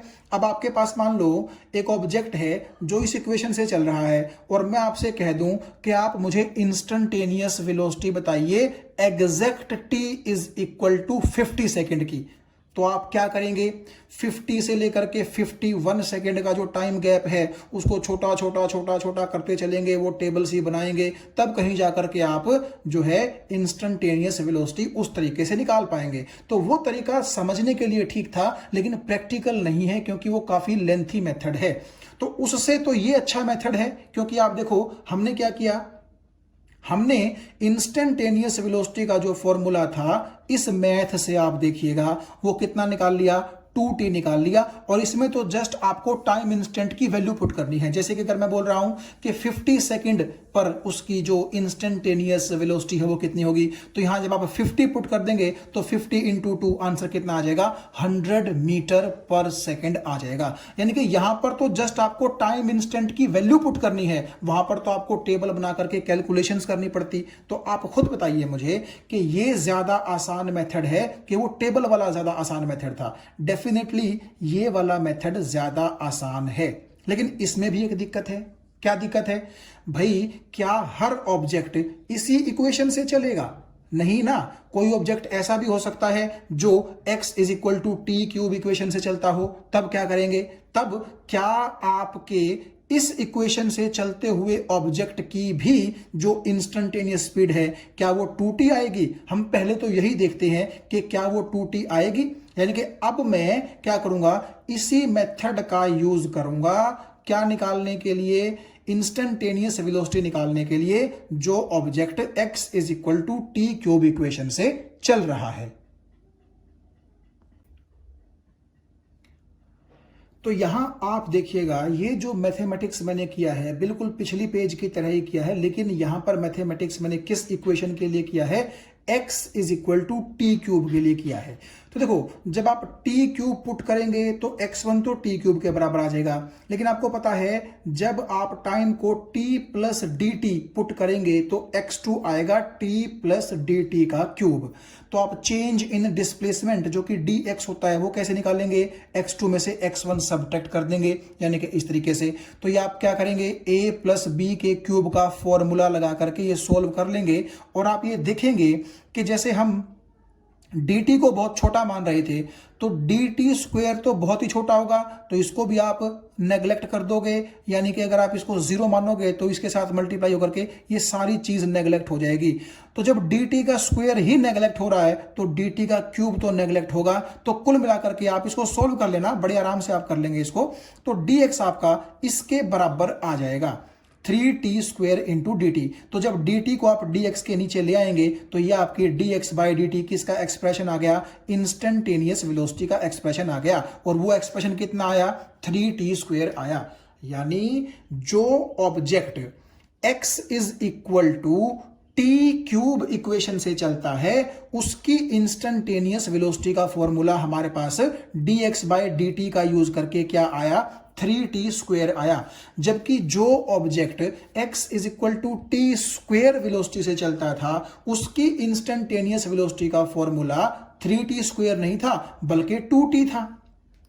तो इसका तो मतलब यह हुआ ना कि आपको क्या करना पड़ेगा, सबसे पहले तो इक्वेशन देखनी पड़ेगी कि वो ऑब्जेक्ट किस इक्वेशन से चल रहा है, फिर उस इक्वेशन को इस तरह से यूज करके आपको dx बाय dt की वैल्यू निकालनी पड़ेगी बार बार, ठीक है। बल्कि आप ये मान के चल लीजिए कि आपको एक फॉर्मूला निकालना पड़ेगा बार बार कि उसकी इंस्टेंटेनियस वेलोसिटी का फॉर्मूला क्या होगा। जैसे x is equal to t square के लिए dx बाई dt आता था 2t, जबकि x is equal to t cube के लिए dx बाई dt कितना आया है, 3t स्क्वेयर आया है। इसी तरह मान लो कोई ऑब्जेक्ट चलता है x is equal to t की पावर 10 से, तो उसके लिए तो मैथमेटिक्स और भी मुश्किल हो जाएगा। हालांकि रिजल्ट निकल जाएगा लेकिन मुश्किल हो जाएगा ना मैथमेटिक्स। तो यहां आप एक चीज देखो, पहले तो हम टेबल से घबराए, अब यहां इस मैथमेटिक्स से घबरा रहे हैं। यानी कि हम ये चाहते हैं कि कोई आसान सा तरीका हमें मिल जाए जिससे हम क्या कर सकें, इक्वेशन को चुटकियों में निकाल सकें। ये बात आपको समझ में आ गई होगी। तो वो मेथड अब हम डिस्कस करने जा रहे हैं। तो यहां आपने देखा कि x is equal to t cube equation से जो ऑब्जेक्ट चल रहा था उसकी इंस्टेंटेनियस वेलोसिटी कितनी आई, 3t स्क्वेयर के बराबर आई। अब आप ध्यान से देखिएगा, x is equal to t square के लिए इंस्टेंटेनियस वेलोसिटी का फॉर्मूला यही था, लेकिन इस फॉर्मूले से रिजल्ट आया 2t। जो object x is equal to t cube equation से चल रहा था उसके लिए भी इंस्टेंटेनियस वेलोसिटी का फॉर्मूला तो सेम ही है, लेकिन उस फॉर्मूले से रिजल्ट आया अलग, यानी कि इतना आया। अब अगर कोई ऑब्जेक्ट ऐसा हो जो x is equal to t की 4, टी की 5, टी की 6 वगैरह वगैरह इक्वेशन से चल रहा हो, तो उसके लिए हमें सेम मैथमेटिक्स करना पड़ेगा और बड़ा लंबा काम ये भी हो जाएगा। खासतौर पर जितनी पावर बढ़ती जाएगी उस वक्त तो ये मैथ और भी टीडियस होता चलेगा और भी बोरिंग होता चलेगा। तो यहां पर हम क्या करते हैं, एक शॉर्टकट मेथड अपना लेते हैं। आप एक चीज पे गौर कीजिएगा जरा, कि जब टी स्क्वेयर वाली इक्वेशन थी तो वहां रिजल्ट 2t आता था, जबकि टी क्यूब वाली इक्वेशन से 3t स्क्वेयर आता है। तो आपको कुछ ऐसा नहीं लगता कि जैसे ये पावर t के आगे आ गई हो, यानी कि जैसे t की क्यूब है तो 3 को आप आगे ले आइए तो वो क्या बन जाएगा, 3t बन जाएगा। और पावर जो 3 थी अब वो 2 रह गई, यानी कि एक पावर क्या हो गई, सबट्रैक्ट हो गई। तो ये हमने एक जनरल सा मेथड ढूंढ लिया कि हर वक्त अब इंस्टेंटेनियस वेलोसिटी के साथ ऐसा ही होगा। कैसा होगा कि t की पावर में जो भी चीज चढ़ी हुई होगी वो चीज आगे आ जाएगी और फिर पावर में से हम एक क्या कर देंगे, सबट्रैक्ट कर देंगे। जैसे देखो टी स्क्वेयर है तो आप 2 को आगे ले आइए, है ना, और 2 में से एक सबट्रैक्ट कर दीजिए। तो 2 जब आगे आ जाएगा तो वो क्या हो जाएगा, 2t, और 2 में से जब 1 सबट्रैक्ट करोगे तो t की पावर 1 नहीं आएगी, उसको आप t लिख सकते हो। तो इसका मतलब है हम इस मेथड का यूज करके x is equal to t square की इंस्टेंटेनियस वेलोसिटी कितना बोल सकते हैं, 2t बोल सकते हैं। सिमिलरली यहां अगर हम देखें 3 को जब मैं आगे ले आऊंगा तो वो 3t हो जाएगा, लेकिन पावर में से एक कम करना होता है तो 3 में से एक कम करोगे तो क्या बचेगा, 3t स्क्वेयर बचेगा, जो कि यहां हमने लिख दिया। तो इन जनरल हम बोल सकते हैं कि अगर कोई ऑब्जेक्ट इस इक्वेशन से ट्रेवल कर रहा हो, यानी कि x is equal to t की पावर n, तो हमें क्या करना है, n को आगे ले आएं और t की पावर में जो n है उसमें से एक घटा दें, यानी कि आपकी इंस्टेंटेनियस वेलोसिटी का फॉर्मूला हो जाएगा t की n के लिए क्या हो जाएगा, n आ जाएगा आगे। ये देखिए जैसे कि n आगे आ गया है और t की पावर जो n थी उसमें से एक घट जाएगा, यानी कि t की पावर कितनी बच जाएगी, n-1 बच जाएगी। तो आप ये बोल सकते हैं कि आगे हमारे पास चाहे कोई भी इक्वेशन आ जाए उस इक्वेशन में हम ये फॉर्मूला डायरेक्ट अप्लाई कर लेंगे, यानी कि जो इंस्टेंटेनियस वेलोसिटी होगी वो होगी dx बाय dt के बराबर, और उसका जो रिजल्ट आएगा वो क्या आएगा, पावर आ जाएगी आगे और उसकी पावर में से एक हो जाएगा कम, यानी कि ये फॉर्मूला हम यूज कर लेंगे। आप फिर से चाहें तो टी स्क्वेयर के लिए और टी क्यूब के लिए फॉर्मूला आप अपना सकते हैं। देखो जैसे यहां पर टी की पावर 2 है, इसका मतलब n की वैल्यू 2 है तो यहां 2 लिखेंगे और 2 - 1 तो ये रिजल्ट आ जाएगा। यहां n की वैल्यू 3 है तो यहां 3 लिखेंगे और 3 - 1 2, तो आपके पास ये रिजल्ट आ जाएगा। तो अब आपके पास एक बहुत ही शॉर्टकट मेथड आ चुका है। अब आपको ना टेबल बनाने की जरूरत है और ना ये मैथमेटिक्स करने की जरूरत है। आप सिंपली बोल सकते हैं कि इंस्टेंटेनियस वेलोसिटी का फॉर्मूला होगा dx बाय dt, और अगर x में और t में कुछ इस तरह रिलेशन हो तो ये फॉर्मूला लगा करके आप इंस्टेंटेनियस वेलोसिटी क्या कर सकते हैं, निकाल सकते हैं। और एक बात मैं आपको यहां पर बता दूं कि यही जो dx बाई dt है, इसी को बोला जाता है differentiation of x with respect to t। तो यहां आप देखिए मैंने लिखा है कि ये जो dx बाई dt है, इसी को हम बोलते हैं differentiation of x with respect to t।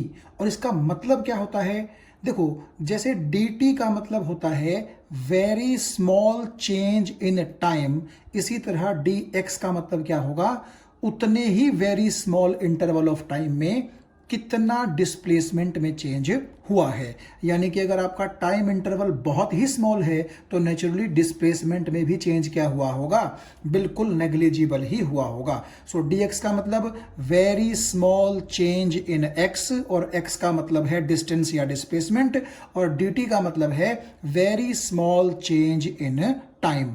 बल्कि आप इस चीज को ऐसे भी लिख सकते हैं dx बाई dt को कि d by dt of x। ये भी एक नोट करने का इसको तरीका होता है, डिनोट करने का तरीका होता है।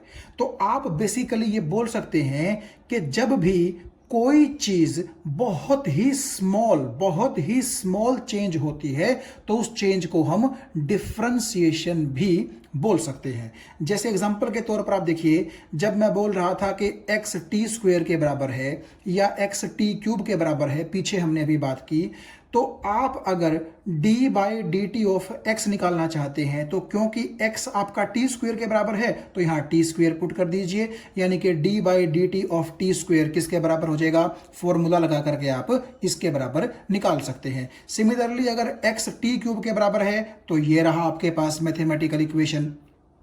लेकिन क्या ये जरूरी है कि x जो है वो t की पावर 1 2 3 यानी कि इन जनरल t की पावर n के ही बराबर होगा? नहीं, x तो किसी के भी बराबर हो सकता है। मान लीजिए x है साइन 80 के बराबर या फिर x है कोस 80 के बराबर, तब क्या होगा, देखो आपने x को जब t की पावर n के बराबर माना तब तो आपने ये फॉर्मूला निकाल लिया, लेकिन जब आपका x साइन 80 के बराबर होगा या x कोस 80 के बराबर होगा तब कैसे फॉर्मूला निकालेंगे?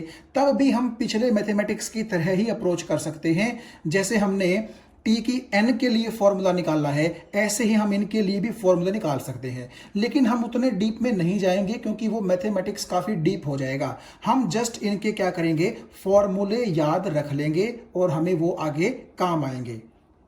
जब आप कहते हैं कि x जो है वो साइन 80 के बराबर है तो इसका मतलब क्या है, ये 80 जो है वो एंगल है, ठीक है। मतलब आप जानते हैं कि जैसे साइन 90 होता है, साइन 180 होता है, तो ब्रैकेट के अंदर जो ये 80 है ये बेसिकली एंगल है। सिमिलरली कोस के साथ भी जो 80 है वो क्या है, एंगल है। लेकिन आप एक चीज यहां देख सकते हैं कि x जब साइन 80 के बराबर है तो dx बाई dt किसके बराबर होगा, आप x की जगह साइन 80 पुट कर सकते हैं, यानी कि dx की जगह आ जाएगा d of sine 80 divide by dt। तो इसका फॉर्मूला होता है ये, यानी कि आप ये बोल सकते हैं कि साइन 80 का जो डिफरेंशिएशन है वो होता है a कोस 80। यानी कि आप ऐसा समझ लो कि साइन 80 की जगह तो आ गया कोस 80, एंगल 80 यहां पर था, एंगल 80 यहां पर है, यहां साइन था तो यहां क्या आ गया, कोस। जो आपके एंगल के अंदर t के साथ a है उसको आप अलग से बाहर निकाल लीजिए, बस इस तरह आप इसको याद रख सकते हैं।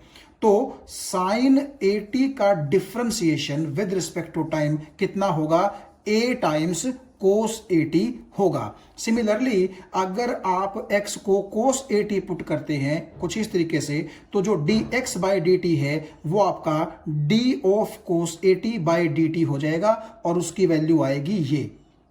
यानी कि आप ऐसे याद रख सकते हैं कि साइन का डिफरेंशिएशन कोस होता है लेकिन कोस का डिफरेंशिएशन माइनस के साइन होता है, बाकी चीजें यूं की यूं रहेंगी। यहां आप देखिए कोस 80 की जगह साइन 80 आ गया है, पहले आपका a के साथ प्लस साइन था, अब की बार a के साथ माइनस साइन आ गया है। तो ये आप दो फॉर्मूले ध्यान से याद रख सकते हैं कि साइन 80 का डिफरेंशिएशन a कोस 80 होता है और कोस 80 का डिफरेंशिएशन माइनस के a साइन 80 होता है।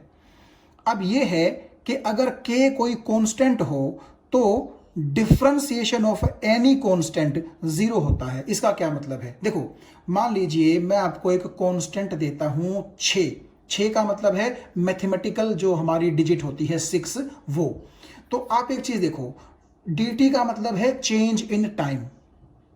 तो क्या टाइम के चेंज होने से 6 की सेहत पे कोई असर पड़ेगा? भाई 6 तो 6 ही रहेगा, ठीक है। चाहे टाइम 2 साल बीत जाए, चाहे टाइम 3 साल बीत जाए, चाहे टाइम 1 सेकंड 2 सेकंड 1 घंटा 2 घंटा बीते। इसका मतलब है कि कांस्टेंट का मतलब ही होता है ऐसी चीज जो डिपेंड ना करे, जो खुद कांस्टेंट हो। तो क्योंकि 6 यानी कि जिसको मैं कांस्टेंट बोल रहा हूं, क्योंकि वो चेंज ऑफ टाइम से रिलेटेड है ही नहीं, चेंज ऑफ टाइम का उस पर असर ही नहीं पड़ता, तो इसका मतलब क्या है? डी अगर मैं यहां k की जगह 6 लिख दूं तो डी 6 का क्या मतलब हो जाएगा? Change in the value of 6 with respect to change in time. तो नेचुरली टाइम कितना भी चेंज होता रहे, 6 तो 6 ही रहेगा, यानी कि उसकी वैल्यू में कितना चेंज आएगा? 0 चेंज आएगा। तो इसीलिए आप ये कह सकते हैं कि differentiation of any constant is always 0, क्योंकि कांस्टेंट जो है वो चेंज नहीं हुआ करते हैं। और डिफरेंशिएशन का मतलब ही मैंने आपको क्या बताया है? Very small change of one quantity with respect to some other quantity. यहां आप एक छोटी सी चीज का और ध्यान रखिएगा जिसमें कई बार हम गलती कर देते हैं। जब मैं आपको बोलता था कि x is equal to t square है या x is equal to t cube है, तो यहां मैं ये बोल सकता हूं कि जो ये x है ये इस t का एक फंक्शन है। इसका क्या मतलब हुआ? देखो, फंक्शन का मतलब आप सिंपली ये समझ सकते हो कि जो चीज इसके चेंज होने से चेंज हो वो इसका फंक्शन होगी t का। यानी कि जब आप देख सकते हैं कि t की वैल्यू आप बदलेंगे, t को 1 पुट करेंगे, t को 2 पुट करेंगे, t को 3 पुट करेंगे, तो नेचुरली x की भी अलग अलग वैल्यूज आएंगी। इसका मतलब क्या हुआ कि जैसे जैसे t चेंज करेगा वैसे वैसे x भी क्या करेगा? चेंज करेगा। आप इस इक्वेशन में भी ये देख सकते हैं और इस इक्वेशन में भी ये देख सकते हैं। तो हम इसीलिए कहेंगे कि क्योंकि t के चेंज होने से x चेंज होता है, इसीलिए x t का क्या है? एक फंक्शन है। और इसीलिए हमने जो है dx बाय dt जब लिखा था तो उसकी कुछ ना कुछ वैल्यू आई थी कि कितना टाइम में चेंज होने पर कितना x चेंज होगा। लेकिन अगर मैं ये कहूं कि आप निकालिए dy बाय dt तो वो चीज 0 के बराबर आएगी। क्यों? क्योंकि आप देखिएगा इन इक्वेशंस के अकॉर्डिंग x जो है वो t का फंक्शन है। यहां पर मैंने ये नहीं आपको बोला कि y t का फंक्शन है। तो इसका मतलब तो ये हुआ कि जब मैं y की बात करता हूं तो क्योंकि यहां पर y लिखा ही नहीं हुआ है, तो इसका मतलब ये है कि y जो है वो t पर डिपेंड नहीं करता है। इसीलिए y is not a function of t। Function का मतलब ही क्या होता है? जो डिपेंड करे। तो क्योंकि आपका y, इस केस की बात मैं कर रहा हूं, हालांकि अगर मैं ऐसे लिख दूं कि y is equal to t cube तो यहां पर तो y t पर डिपेंड कर रहा है, ठीक है।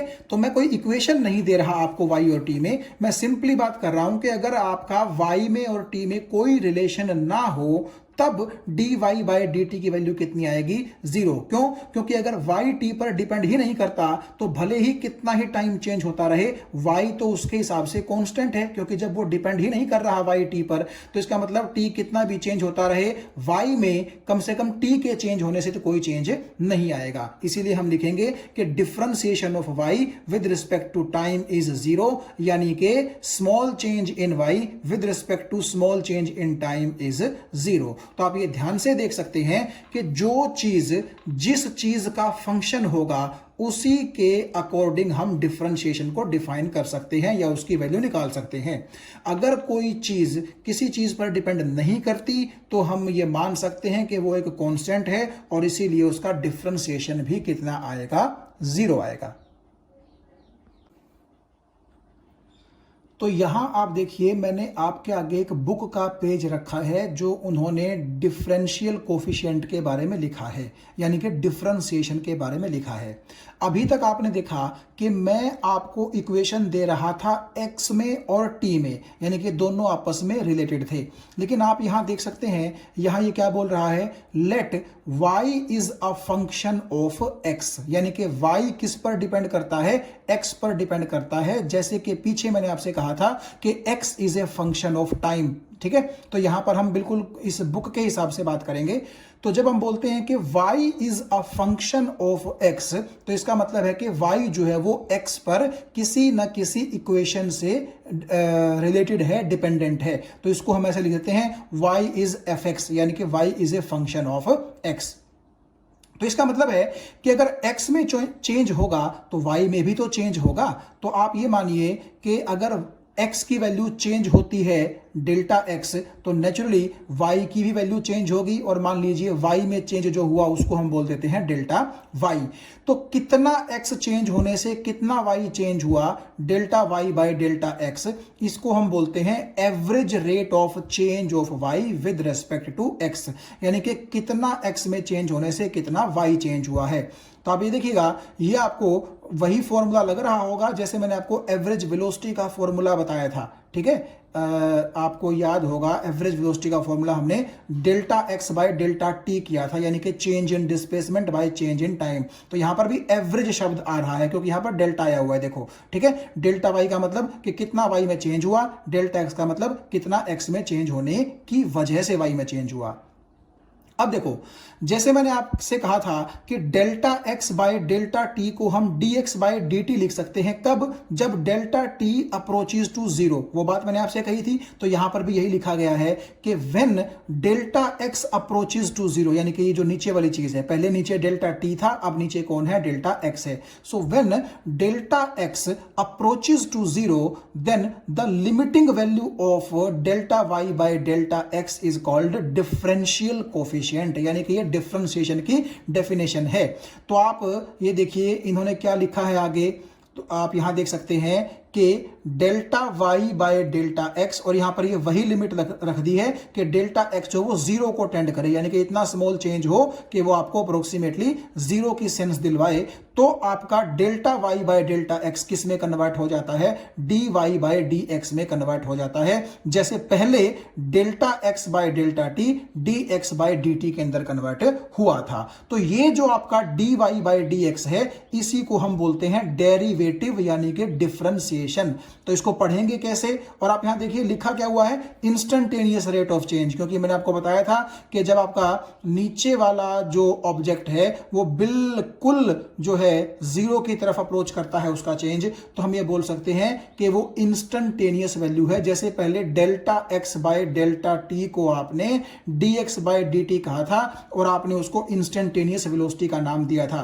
तो जब डेल्टा आता है तो वो एवरेज चेंज है, और जब d आता है तो वो कैसा चेंज है, इंस्टेंटेनियस रेट ऑफ चेंज है। और किसका किसके रिस्पेक्ट में, dy का मतलब है instantaneous rate of change of y with respect to x। तो ये बात आपको समझ में आ गई होगी कि डिफरेंशिएशन का मतलब ही क्या होता है कि d of one quantity divide by d of second quantity. तो यहां देखिए आपके लिए डिफरेंशिएशन के कुछ छोटे छोटे एग्जांपल हैं जिनसे आपको थोड़ा सा चीजें अच्छे से समझ में आ जाएंगी। मान लीजिए मैंने कहा कि y is equal to x की पावर 5, तो आप यहां देख सकते हैं कि y x का क्या है, फंक्शन है। तो dy बाई dx फॉर्मूले के अकॉर्डिंग किसके बराबर आ जाएगा, 5 आ जाएगा आगे, और इसमें से एक कम हो जाएगा। इसका मतलब है 5x की पावर 4। ये हमारे पास आंसर आ गया, यानी कि differentiation of y with respect to x is 5 raise to power 5 into x raise to power 4।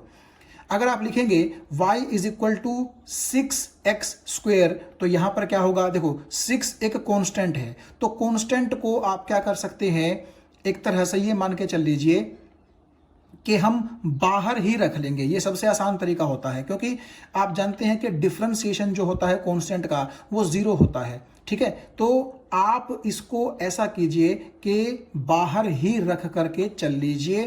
तो आप जब dy बाई डी एक्स निकालेंगे तो 6 की जगह 6 तो बाहर है, लेकिन ये पावर जो है ये आगे आ गई और इस पावर में से एक सब्ट्रैक्ट हो गया और ये 6 और 2 आपस में मल्टीप्लाई हो जाएंगे, तो आपके पास रिजल्ट क्या आ जाएगा, 12x आ जाएगा। सिमिलरली अगर मैं यहां आपसे कहूं dy बाई डी टी निकालो तो वो जीरो आएगा। क्यों? क्योंकि यहां पर y x का फंक्शन है, t का फंक्शन नहीं है। इसका मतलब है कि t के चेंज होने से y के अंदर कोई चेंज नहीं होगा। So dy by d t is equal to zero. Basically y can be treated as a constant with respect to time.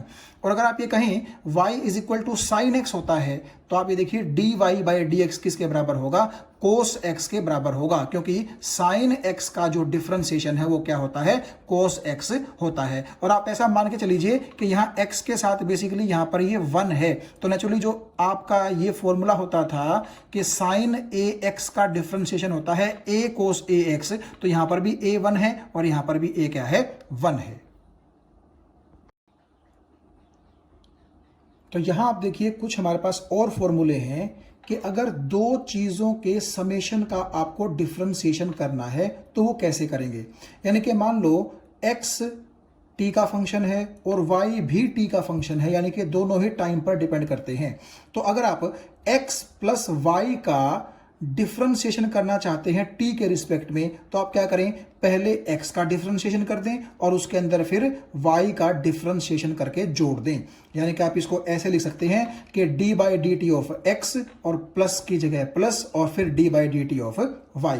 Similarly अगर नेगेटिव यहां पर साइन आ रहा है बीच में, तो आप क्या करेंगे, dx बाई डी टी निकालिए और फिर dy बाई डी टी निकालिए और उन दोनों को सब्ट्रैक्ट कर दीजिए। तो ये दोनों तो बड़े आसान से फॉर्मूले हैं। अब आता है फॉर्मूला प्रोडक्ट के लिए, यानी कि अगर आपको x और y का प्रोडक्ट करके और फिर उसका बाद में डिफरेंशिएशन निकालना है, तो वो आप कैसे निकाल सकते हैं। तो उसके लिए फॉर्मूला क्या होता है, सबसे पहले आप पहली चीज को रखिए एज इट इज और दूसरी चीज का कर दीजिए डिफरेंशिएशन, यानी कि dy बाई डी टी, जैसा कि आपको यहां नजर आ रहा है। फिर बीच में लगाइए प्लस का साइन।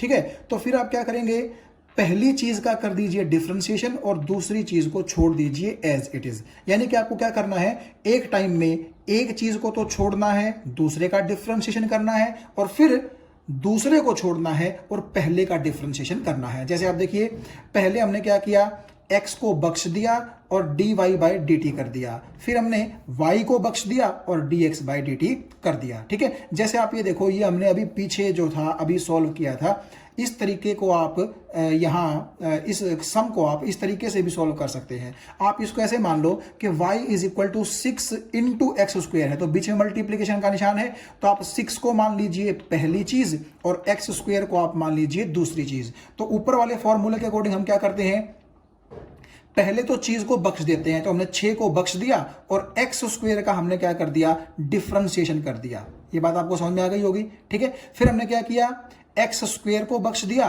और 6 का डिफरेंशिएशन कर दिया, लेकिन 6 क्योंकि कांस्टेंट है तो इसका डिफरेंशिएशन होगा 0 और 0 इंटू एक्स स्क्वेयर खुद क्या हो जाएगा, 0। जबकि यहां आप देखो एक्स स्क्वेयर का जो डिफरेंशिएशन है फॉर्मूले के अकॉर्डिंग कितना हो जाएगा, 2x हो जाएगा। तो 2x जब 6 से मल्टीप्लाई होगा तो आंसर आपके पास कितना आएगा, 12x आएगा। तो जनरली हम क्या करते हैं, इतना बड़ा स्टेप ना लेकर के सिंपली जब हमें पता है कि लास्ट की वैल्यू 0 ही आती है, तो इसीलिए हम यहां पर क्या बोल देते हैं कि भाई ऐसा करो, कांस्टेंट को तो आप रख लो एज इट इज और सिर्फ इसके साथ जो चीज है उसका डिफरेंशिएशन करके रिजल्ट निकाल लो, वही आपके पास आंसर आ जाएगा। तो चलिए अब हम बिल्कुल बेसिक सी बात करते हैं इंटीग्रेशन के बारे में। इंटीग्रेशन और डिफरेंशिएशन एक दूसरे के उल्टे प्रोसेस होते हैं। तो आप यहां एक बार देखिएगा कि ये जो सिंबल होता है, ये वाला सिंबल, ये सिंबल इंटीग्रेशन का होता है। और अगर हम x की पावर n का इंटीग्रेशन कर रहे हैं तो उसका फॉर्मूला ये होता है, यानी कि इसको क्या पढ़ा जाएगा, इंटीग्रेशन ऑफ x। क्योंकि ये सिंबल किसका बताया मैंने आपको, इंटीग्रेशन का, तो इसको क्या पढ़ेंगे, इंटीग्रेशन ऑफ x की पावर n, बल्कि यहां मुझे n लिखना चाहिए था। ठीक है, तो इंटीग्रेशन ऑफ x की power n is equal to this much. यानी कि आप इसमें क्या ध्यान रखेंगे कि जो पावर होती है उसी में एक जुड़ जाता है और उसी जुड़ी हुई पावर से हम क्या कर देते हैं, उसको डिवाइड कर देते हैं। जबकि डिफरेंशिएशन में आप देखिए क्या होता था, पावर आगे आती थी और पावर में से एक सबट्रैक्ट होता था, जबकि यहां ना पावर आगे आएगी ना सबट्रैक्ट होगा, बल्कि जो भी चीज है उसकी पावर में एक ऐड हो जाएगा और उसी बढ़ी हुई पावर से उस चीज को क्या कर दिया जाएगा, डिवाइड कर दिया जाएगा। तो यहां आप देखिए, जैसे कि मैं आपको बता रहा था कि integration is just opposite process of differentiation. मान लीजिए आपने कहा कि y जो है वो x की पावर 3 के बराबर है, तो अगर आपको कोई कहे कि y का डिफरेंशिएशन कीजिए x के रिस्पेक्ट में, तो dy/dx आप जानते हैं फॉर्मूले से किसके बराबर हो जाएगा, 3x² के बराबर हो जाएगा। 3 आ जाएगा आगे और पावर में से एक सबट्रैक्ट हो जाएगा। तो हम क्या बोलेंगे कि डिफरेंशिएशन ऑफ y, और क्योंकि y x³ के बराबर है तो आप ये बोल लो कि या तो y का डिफरेंशिएशन या फिर x की पावर 3 का डिफरेंशिएशन कौन है, 3x² है। यानी कि ये जो 3x² है या तो आप बोल लीजिए y का डिफरेंशिएशन है या आप बोल लीजिए x³ का डिफरेंशिएशन है। क्यों? क्योंकि दोनों चीजें बराबर हैं, इसीलिए ये रिजल्ट इसका भी डिफरेंशिएशन है और इसका भी डिफरेंशिएशन है। तो ये तो हमने लिखा कि डिफरेंशिएशन ऑफ y या x की पावर क्यूब इज 3x²। तो अगर इंटीग्रेशन उल्टा प्रोसेस है तो आप ये जानते हैं कि इस चीज को अगर हम इंटीग्रेट कर दें तो वो चीज हमें क्या देगी, x³ ही देगी। यानी कि अगर आपका x³ का डिफरेंशिएशन 3x² है तो 3x² का इंटीग्रेशन क्या होना चाहिए, x³ होना चाहिए। So integration of 3x² should be y, और क्योंकि y आपका x³ के बराबर है तो आपका 3x² का इंटीग्रेशन आप कह सकते हैं कि x³ के बराबर होना चाहिए। तो आप इस चीज को कैसे देख सकते हैं, देखो जब आपने कहा कि dy/dx 3x² के बराबर है तो यहां से आप dx को यहां ले जाइए इसके साथ, तो dy किसके बराबर हो गया, 3x² इंटू dx के बराबर। और ये देखो आप, उसके बाद हम क्या करते हैं, इस तरफ भी वो इंटीग्रेशन का सिंबल बना देंगे, इस तरफ भी वो इंटीग्रेशन का सिंबल बना देंगे। तो आप ये देखिएगा कि इंटीग्रेशन हम इसका अब क्या कर रहे हैं, करने जा रहे हैं। तो आप सबसे पहले इस चीज पे गौर कीजिए जरा कि 3x² dx का जो इंटीग्रेशन है वो किसके बराबर आएगा। अभी जो हमने फॉर्मूला पढ़ा था आप ये देखिए कि x की पावर n dx का जो इंटीग्रेशन है वो इसके बराबर होता है, यानी कि पावर में 1 जुड़ जाता है और उसी पावर से हम क्या कर देते हैं, नीचे डिवाइड कर देते हैं। तो इस कॉन्सेप्ट पर अगर हम चलें तो आप यहाँ ध्यान से देखिए, यहाँ पर x की पावर आपको 2 नजर आ रही है, ठीक है। तो 3 क्योंकि कांस्टेंट है तो जैसे हम उसको डिफरेंशिएशन में बाहर लेते थे, इंटीग्रेशन में भी हम उसको बाहर ले लेंगे।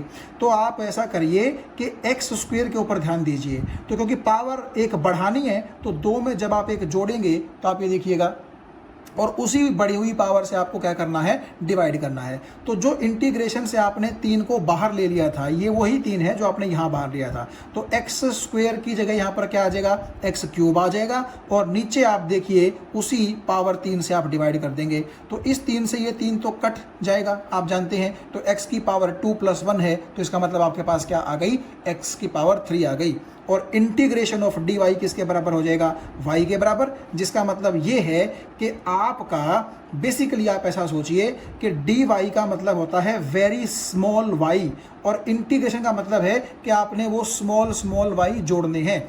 तो जब आप dy जोड़ेंगे तो नेचुरली लास्ट में एक बड़ा y बन जाएगा। सो इंटीग्रेशन ऑफ dy का मतलब सिंपली क्या हो जाएगा, y। तो आप ये देखिए y आपका x³ के बराबर आ गया, यहां पर वही चीज मैंने लिख दी है। तो आपने ये देखा कि अगर y x³ के बराबर है तो इनका डिफरेंशिएशन तो 3x² था, लेकिन जब उसी 3x² का आपने इंटीग्रेशन किया तो या तो आप कह लो कि हमें मिला x³ या आप कह लो कि हमें मिला y, यानी कि हमें इसके इंटीग्रेशन से ये चीज मिल गई।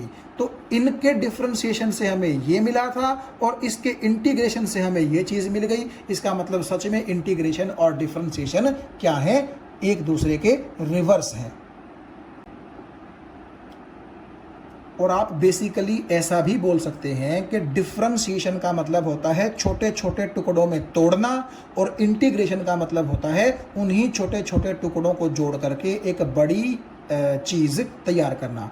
जैसे कि मैंने आपसे कहा कि ये एक वायर है सपोज करो, और इसकी लेंथ है मान लीजिए L is equal to 100 metre, और मैंने क्या किया, इसके 1 मीटर के छोटे छोटे टुकड़े कर लिए। तो क्योंकि आपने इस पूरी की पूरी वायर को तोड़ा है, डिफ्रेंशिएट किया है, तो जो एक टुकड़ा होगा मान लीजिए जिसकी लेंथ मैं बोल रहा हूँ 1 मीटर, तो उस टुकड़े की लेंथ को मैं बोल दूंगा DL। ठीक है, DL का मतलब डिफरेंशिएशन ऑफ L, यानी कि L को हमने डिफरेंशिएट किया है, तोड़ा है, तो नेचुरली उसकी लेंथ कितनी होगी 1 मीटर।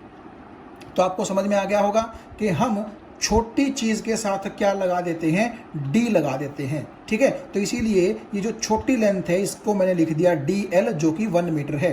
तो L का आप DL को क्या बोल सकते हो, डिफरेंशिएशन। ठीक है, तो बहुत ही छोटा टुकड़ा जो है हमने तोड़ के रखा था। अब आप देखो, आपने अगर इसी तरह 1 मीटर 1 मीटर 1 मीटर के बहुत सारे टुकड़े हैं, तो आप जब सबको जोड़ोगे, यानी कि अगर पहले टुकड़े की लेंथ DL है, दूसरे की लेंथ DL है, तीसरे की लेंथ DL है, एंड सो ऑन, और लास्ट में जो आपका टुकड़ा बचेगा उसकी भी लेंथ DL है, तो नेचुरली वो आपके बनेंगी तो जोड़ने के बाद 100 मीटर ही ना। तो ये जो इतना बड़ा प्रोसेस है लिखने का, DL plus DL plus DL, इसको मैथ में क्या कहा गया कि भाई इसको शॉर्ट कर दो। तो जोड़ने तो आपने DL है ना, तो आप यहाँ लिख दीजिए DL, और जोड़ने के लिए हम यहाँ पर इंटीग्रेशन का सिंबल कुछ ऐसे लिख देते हैं। तो क्योंकि आपका इंटीग्रेशन ऑफ DL 100 मीटर ही बनेगा, तो इसीलिए आप ऐसा भी बोल सकते हैं कि 100 मीटर को, क्योंकि आपने L बोला था, इसीलिए जो DL का इंटीग्रेशन है आप उसको क्या बोल सकते हैं, L बोल सकते हैं। इसीलिए हमने क्या करना है, बेसिकली आप ये सोच सकते हैं कि इंटीग्रेशन का मतलब होता है छोटी चीज़ों को जोड़ करके बड़ा करना, और डिफरेंशिएशन का मतलब होता है बड़ी चीज़ों को तोड़ तोड़ करके क्या करना, छोटा करना। इसीलिए दोनों एक दूसरे के क्या हैं, उल्टे प्रोसेस हैं, और आपको इनके फॉर्मूले जो हैं वो ध्यान से याद रखने हैं, ताकि आप इनको बड़े आराम से आगे क्या कर पाएं, यूज कर पाएं। और एक बात और देखो, आप कई बच्चे सोचेंगे कि यही सिंबल क्यों बनाया गया इंटीग्रेशन का, क्योंकि आप देखो जैसे यहाँ पर DL plus DL plus DL plus DL, यानी कि आपको DL जोड़ने ही तो हैं। तो यहाँ पर हम क्या करेंगे, मैथ के अकॉर्डिंग सिर्फ एक बार DL लिख लेंगे और उसके बाद ये सिंबल लगा देंगे, और इस सिंबल का मतलब क्या है कि आपने DL को जोड़ना है, समेशन करना है। और आप देखो समेशन का मतलब होता है सम। तो आपको ऐसा नहीं लगता कि इस सिंबल की जो शक्ल है वो कुछ कुछ एस से मैच करती है? तो क्योंकि समेशन जो है हम उसका पहला अक्षर एस लेते हैं, तो यहाँ पर भी हम वही एस लगा देते हैं। तो क्योंकि इंटीग्रेशन में जोड़ने का ही काम होता है, इसीलिए हम इसको शॉर्ट में ऐसे बोल देते हैं, इंटीग्रेशन ऑफ DL, या फिर एस अगर आप इसको समझेंगे तो summation of DL is basically 100 metre. तो आप देखिए, वैसे तो इंटीग्रेशन और डिफरेंशिएशन काफ़ी वाइड चैप्टर्स हैं मैथ के, लेकिन हमारा काम इतने फॉर्मूलों से चल जाएगा जितने हमने अभी तक देखे हैं या समझे हैं। या बीच में अगर मान लीजिए कहीं कोई नया फॉर्मूला आया, तो हम जैसे जैसे आगे चलेंगे हमारे फिज़िक्स में, तो हम उन फॉर्मूलों को देखते भी रहेंगे। ठीक है, मतलब कि ज़्यादा फॉर्मूले अभी बिगनिंग में ही मैं आपके सामने नहीं रख रहा, जस्ट मैंने आपके सामने इंटीग्रेशन और डिफरेंशिएशन का एक छोटा सा कंसेप्ट रखने की कोशिश की है, और मुझे उम्मीद है ये आपको समझ में भी आ गई होगी। अब हम क्या करते हैं, ये जैसे कि मैंने आपसे कहा कि अगर मान लीजिए डिफरेंशिएशन का या इंटीग्रेशन का कोई और फॉर्मूला हुआ, तो टाइम के साथ साथ हम उनको देखते रहेंगे। लेकिन एक छोटी सी चीज़ मैं आपको ज़रूर बता दूँ, इसके बाद हम इस लेक्चर को ख़त्म करेंगे। वो ये कि जैसे कि मैंने आपको बताया कि डिफरेंशिएशन और इंटीग्रेशन दोनों उल्टे प्रोसेस हैं।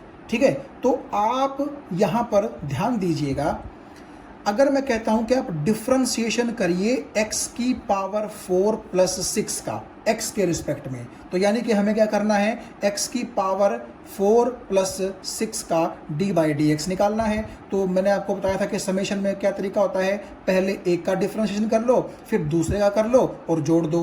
तो देखो d/dx x की 4 का प्लस d/dx 6 का, तो क्योंकि 6 तो एक कांस्टेंट है, x पर डिपेंड नहीं करता, तो इसका डिफरेंशिएशन तो हो गया 0, और डिफरेंशिएशन का फॉर्मूला लगा करके हमने ये रिजल्ट निकाल लिया। तो आप क्या बोल सकते हैं कि इस चीज का डिफरेंशिएशन 4x की 3 हुआ, तो नेचुरली 4x की 3 का इंटीग्रेशन एग्जैक्ट यही होना चाहिए ना, क्योंकि हमने यही तो बोला कि इंटीग्रेशन और डिफरेंशिएशन क्या है, अपोजिट प्रोसेसेस हैं। तो जब आप 4x की 3 का इंटीग्रेशन करेंगे तो उससे क्या रिजल्ट आएगा, फॉर्मूला लगा करके आप देख सकते हैं कि ये 4 जब आप इंटीग्रेशन से बाहर रखेंगे तो पावर में 1 जुड़ जाएगा और उसी से डिवाइड करोगे तो इस 4 से ये 4 कैंसिल हो जाएगा, जबकि आपके पास सिर्फ क्या बचा, देखो x की पावर 4 बचा। लेकिन हमने तो ये कहा था कि जब x की पावर 4 प्लस 6 का डिफरेंशिएशन ये है तो इसका इंटीग्रेशन एग्जैक्ट ये होना चाहिए ना, लेकिन आप देखिए यहां हमें क्या मिला, x की पावर 4 मिला। तो इसीलिए कई बार क्या होता है, इंटीग्रेशन करते वक्त हमें सेम रिजल्ट वही नहीं मिल पाता, यानी कि जिस चीज का जो डिफरेंशिएशन होता है जरूरी नहीं होता कई बार कि उसी चीज का इंटीग्रेशन आपको वही मिल जाए। इसीलिए हाँ, ये जरूर है कि बाकी चीजों में गलती नहीं होगी, सिर्फ कांस्टेंट में ही गलती होगी यहाँ पर। तो हम इसीलिए क्या करते हैं, इंटीग्रेशन के प्रोसेस के ड्यूरिंग जब जो रिजल्ट हमारे पास आता है अक्सर हम प्लस में c उसके यहां लगा देते हैं, और इस c का मतलब होता है कांस्टेंट, और ये c आपका बेसिकली इस 6 को क्या कर रहा है, रिप्रेजेंट कर रहा है। तो इसीलिए आप ध्यान रखिएगा कि जब भी हम इंटीग्रेशन का फॉर्मूला लगाएंगे तो जो रिजल्ट आएगा जनरली हम उसके साथ क्या करते हैं, प्लस में एक कांस्टेंट लगा देते हैं। अब मान लो यहां पर 6 ना होता तो यहां पर इस कांस्टेंट की वैल्यू हम क्या बोल देते, 0 बोल देते, ठीक है। और ये कांस्टेंट को निकालने के तरीके भी होते हैं, खैर वो हम जैसे जैसे आगे बढ़ेंगे वैसे वैसे देखेंगे। तो मुझे पूरी उम्मीद है डिफरेंशिएशन और इंटीग्रेशन का एक बेसिक सा जो मतलब है वो आपको समझ में भी आ गया होगा, और इसके फॉर्मूले भी आपको कुछ याद हो गए होंगे। बाकी फॉर्मूले हम धीरे धीरे याद करते रहेंगे।